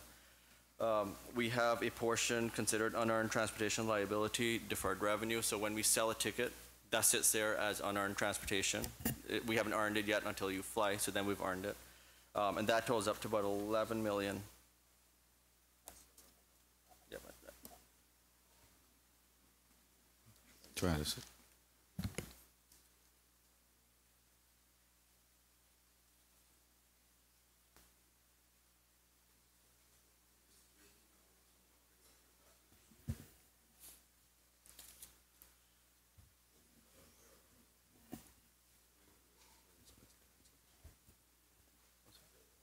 that should be, I think, that comes up to 76 and a half, 77 million. Somewhere in there. Mr. Chairman, Mr. McLean, on page 53 Right. of the ownership agreement, there's a balance sheet for Cayman Airways.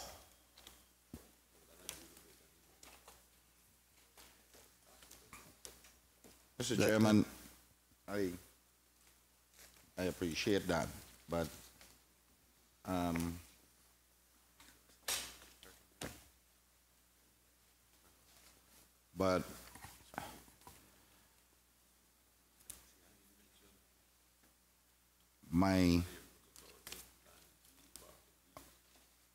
I didn't see in there, and this Mr. Chairman, I must admit that that may have been an oversight on my part, but I was looking for how much Cayman Airways owes Civil Aviation Authority and the Airports Authority.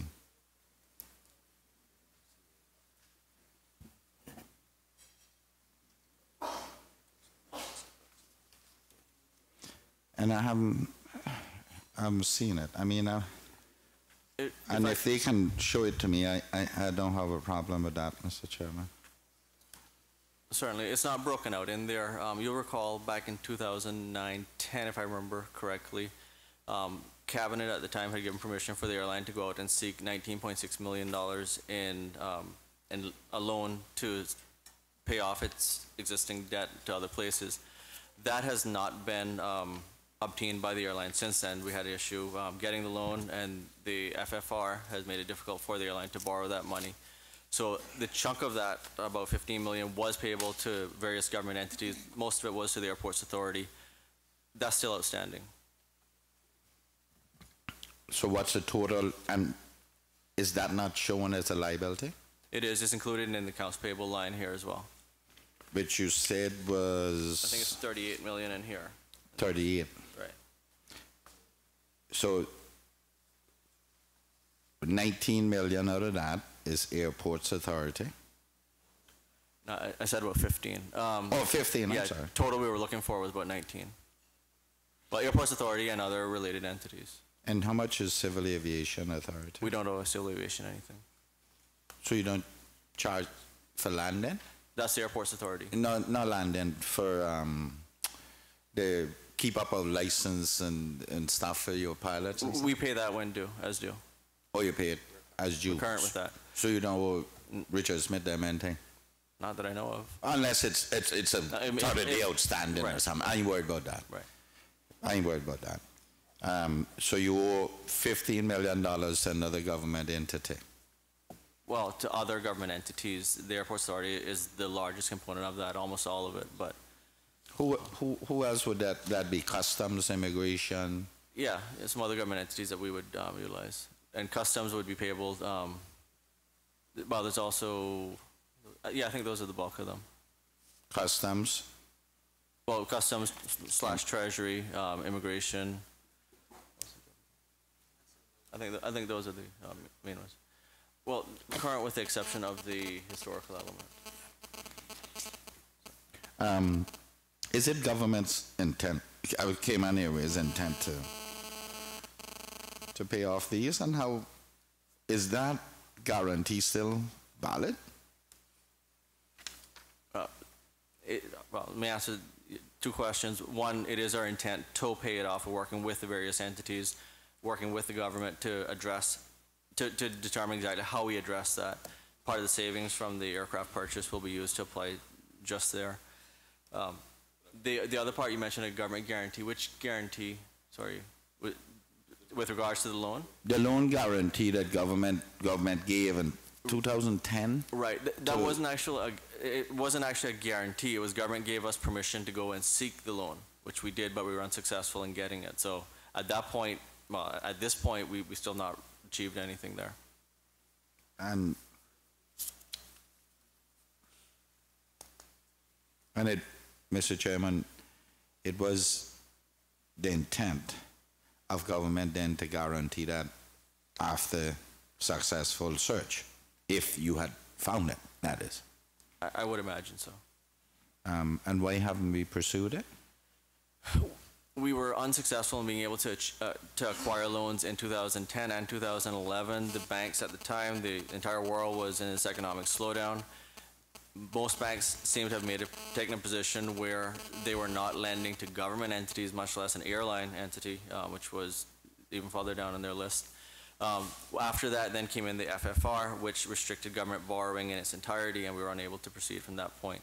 So that's where we're at now. Nothing has transpired much since that has been enacted. Okay, so that was 2010. Are we current with outstanding since then? We've been keeping current. Now, if there's any in there that was not, I'll have to go back and check. I can get that for you. But we have certainly within the last year been paying everything as due. Okay, so all of this is outstanding past 1 year then? Correct. Whatever out of that 15 is owed to Civil Aviation Authority and to Immigration and to, not Civil Aviation, what is Airports Authority, yes, sir. Airports Authority.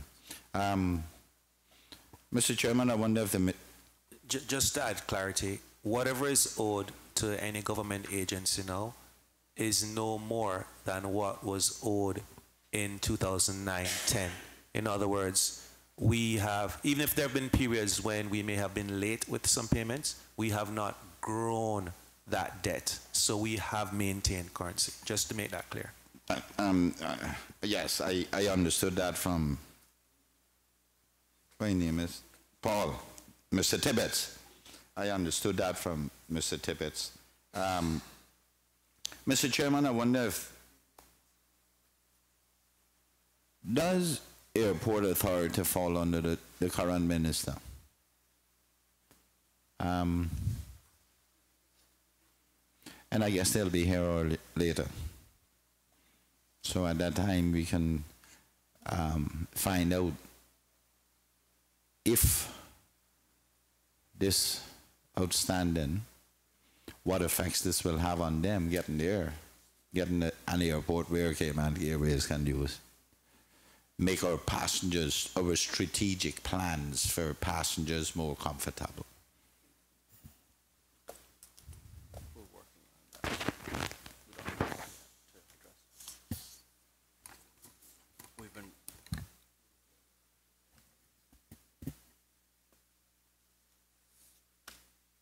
Mr. Chairman, the minister might be able to want to answer that, though, that now if he knows whether or not this is going to have a detrimental effect on eventually getting a terminal,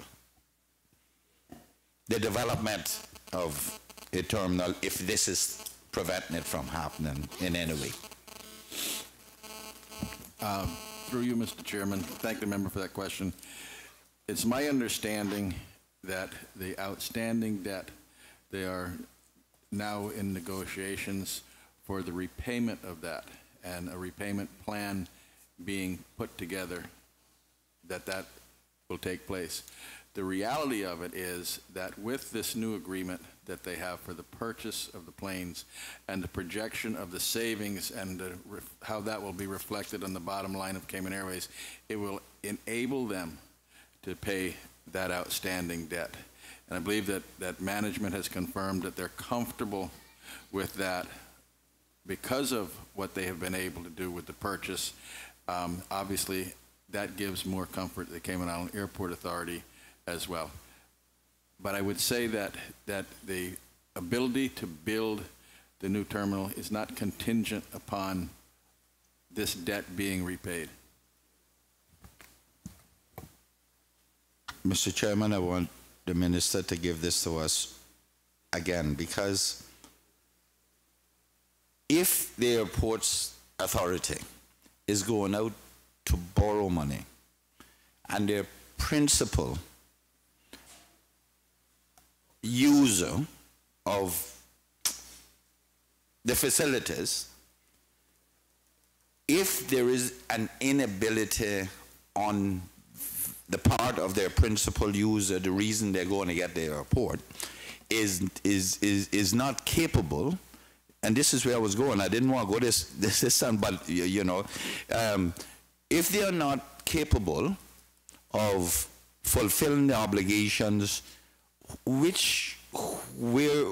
will that affect them borrowing money? And that's where I'm going. And if it is not in the interest of the country, that now that their current year, we show the lender that we can make this good and clean that slate so that there is a record going forward in order that the Airports Authority can borrow. That's where I was going. I didn't want to go that far, but.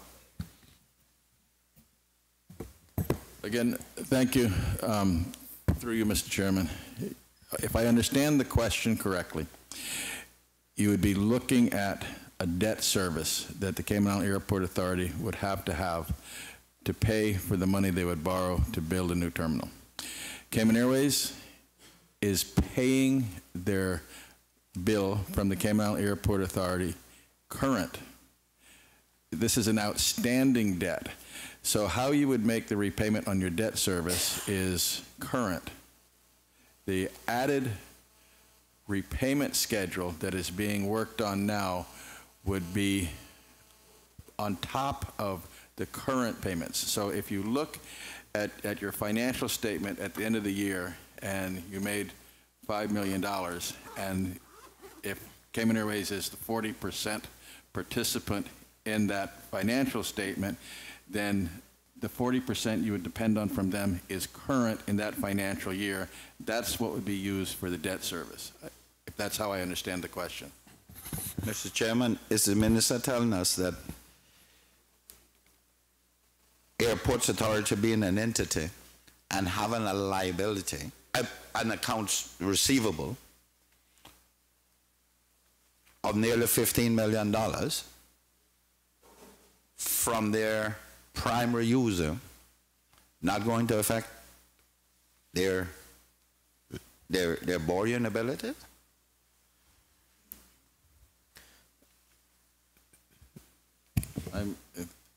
I'm telling you that in the repayment of the debt service that they're going to take on, if the payments that are current are the ones that are being used to pay the debt, then they will be able to make their payments.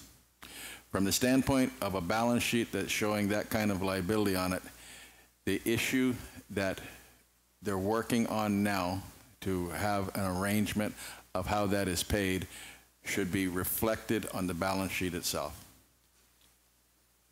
Mr. McLean, just to add to what Mr. McCarnell is saying, is that when the Airports Authority goes out to seek funding, it's primarily their cash flow and their ability to service the debt that they would incur that the lender will pay close attention to. Of course, they'll look at the balance sheet and see that there is an account receivable, but that in itself would not have as strong an impact on the decision to lend as the cash flow. So if Cayman Airways is current in making their payments, that is their current cash flow of the Airports Authority that the lender will pay closest attention to. I think that's the crux of what they're trying to explain here. Yeah, I understand that, Mr. Chairman. Current, but I'm concerned about a historical fact that this same primary user owes this potential borrower too much money. Yeah, and historically it could, because of the history of it, what reliability do we have on the current? That's all my concern is, Mr. Chairman. Yeah. Really. Yeah. Given what they've said thus far, the fact that they expect their savings to improve with the new assets that they're acquiring, they see themselves as being able to make the necessary payments on the old payables to the Airports Authority. So they have been negotiating payments with the various government agencies. So it's believing that this will occur is what I think the gentlemen are saying.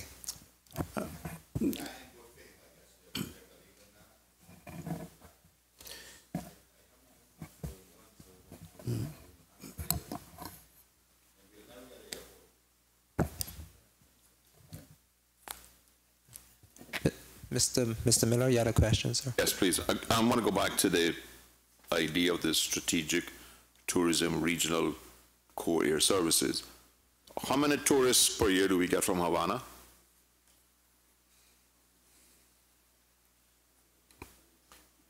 From our standpoint, we don't consider any of the passengers on our Havana route to be tourists. So DOT would have to give you statistics on that. How much are we subsidizing the La Ceiba and the Havana route out of this money? None. But why you have them listed here for then? They're listed in the book. It's included in there because, as I mentioned earlier, the core component of what we do, there is a small, there's a $3 million element that applies towards the core. And the routes given there are just those routes that fall into the core category. Our goal is to get the core routes to the point where they don't need any government funding at all, and that's what we're working towards. But the Havana and La Ceiba do not. How much are we funding the Havana route? None. None of the money goes to the Havana route. Havana route pays for itself. Because you say 100%, so you got to be doing something. It's lumped in with Kingston, Chicago, New York, Tampa, Orlando, Fort Lauderdale. Right. The 100% you're referring to is the locations, and the location basically breaks it out into the two categories. The strategic U.S. gateways are strategic tourism routes, and then the regional, which are our core routes. Yeah, and I understand the reason that we're subsidizing the strategic. I don't agree with it, but the question I'm asking is, why are the other regional gateways listed under this if they're not getting any money from it? What we've done in this is simply list all of our core routes. It doesn't specify the amount of money. The vast majority of the funding goes towards the strategic tourism. Because we have to give location in our purchase agreement, we include all the core gateways as well. What's not included in here, because obviously it's not a location, would be the cargo facilities that we provide, which do end up costing us some money, and some of the other services we provide. Are you cargo to Havana now? Sorry, but not just Havana. That's cargo between Miami and some of our other gateways as well. So the Havana route is making money? Yes, sir. No subsidy? Yes, sir. What about the La Ceiba route? It had been struggling and has been struggling when we had competition on the route. That route is a route that can pay for itself if there's one carrier on it. If there's more than one carrier on it, any carrier is going to find it difficult to pay away with that. So with SOSA ceasing service there about 2 months ago, we've seen a marked improvement in our load factor and the revenue from that. So without competition, the route pays for itself nicely. With competition on there, it struggles to cover its costs. Kingston, Montego Bay, how much are we subsidizing that? None goes towards that. But even with these core routes individually, there is a certain amount of infrastructure that has to be in place to service the entire organization. So a portion of the Sabre reservation systems, for example, will be allocated out. So even though it's not a specific route, there's costs that are associated with the core element of what we do that would receive some funding. So when you're calculating prices to be charged on a route, you don't include your core costs? Costs for airline tickets are not so much driven, and it depends on the route, are not so much driven by cost per seat, cost per flight. It's actually what's called a market-driven price. So we cannot price, even if we need to price our ticket at $200 between here and Miami. If American has it at $160, if we try pricing at $200, we will get nobody in our flights. So from when there's competition on the route, it has to be market-driven. When it's not, when there's no competition, we are able to make sure that it fully covers costs. What competition do we have on Havana route from Cayman? Well, actually, there's a carrier starting up in about a week, I believe, but right now there's none, so we make sure that route covers its costs.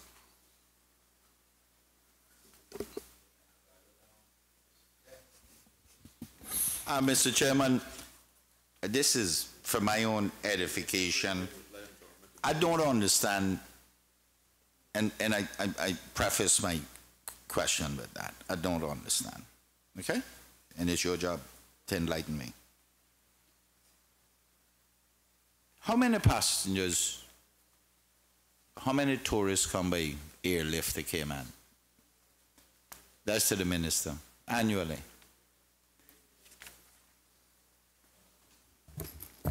345,000 per year. 345, okay. This is the stupid question. We have a 300 to 350 one-way passengers carried per annum on Cayman Airways. Extrapolating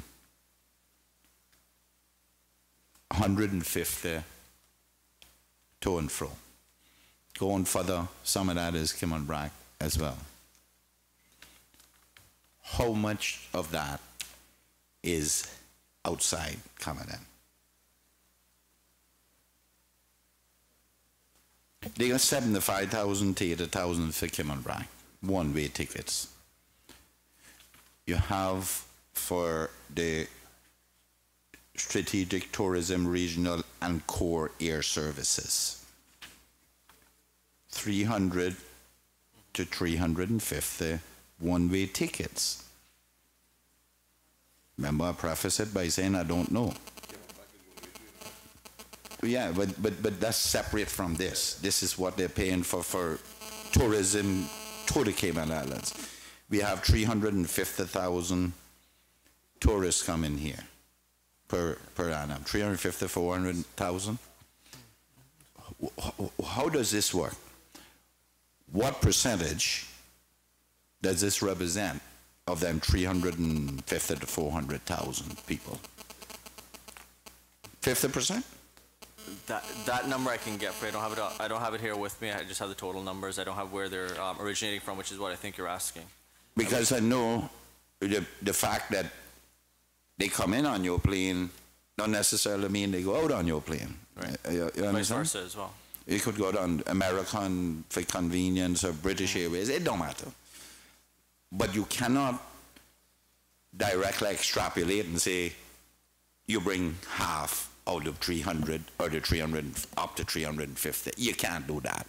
So I'm merely asking, what does this represent in bringing, because a lot of it could be they come in on Cayman Airways and go out on you too.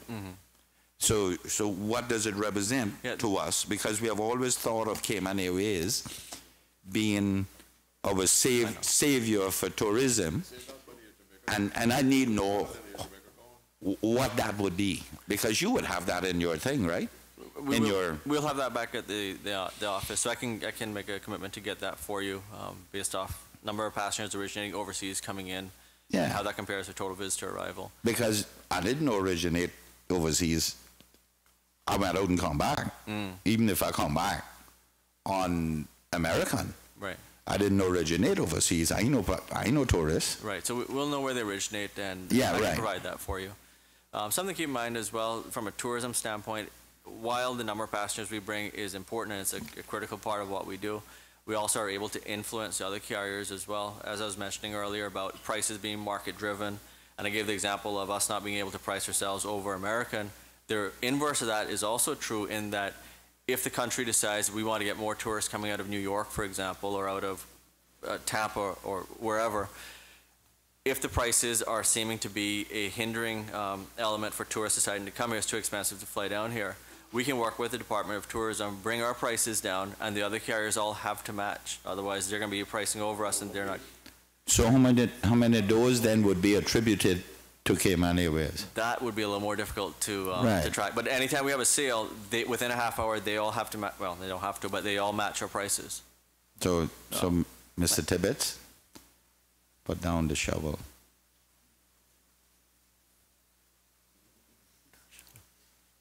I'll tell you what that means later. Okay. Thank you. If there are no further questions, then perhaps we could proceed to the vote on this particular appropriation.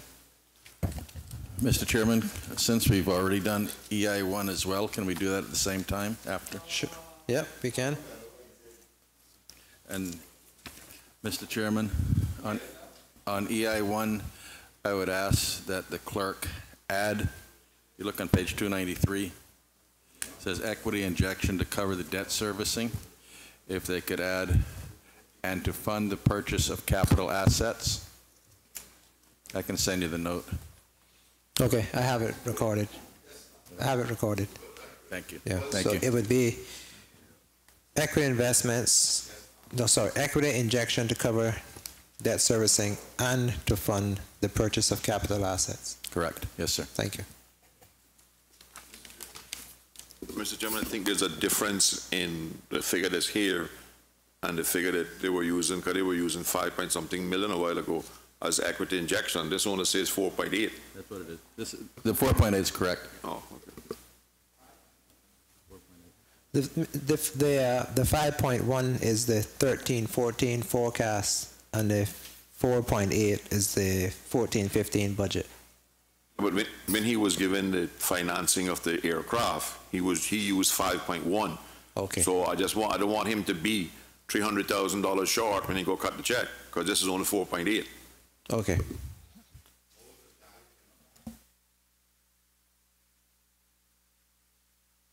Okay, the question is, we will take the vote on CAL 2, and then we'll proceed to discuss EI1.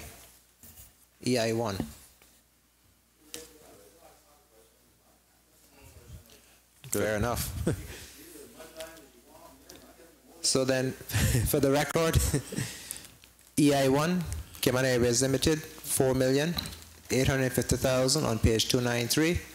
So the question is, all those in favor of CAL 2, Strategic Tourism, Regional and Core Air Services of $14,956,872, and EI1, Cayman Airways Limited, $4,850,000. Standing part of the schedule to the bill, please say aye. Aye. And those against, no.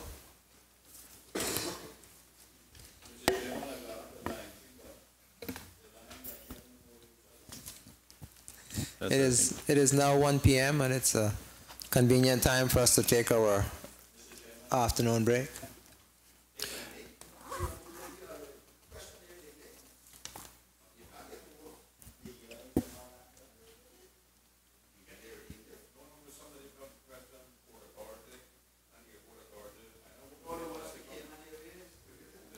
We just did it. We just did that. We just did EI1, sir. Go ahead and take the vote on all of them. That would be the best thing to do. Oh, yeah. Okay, we'll now take our lunch break. You ain't getting rid of easy. Oh, no. Mr. Chairman, I'd just like to thank the chairman and the management of Cayman Airways for coming down here and thank them for what they did this morning. Thank you all very much. And we'll return here at 2 p.m.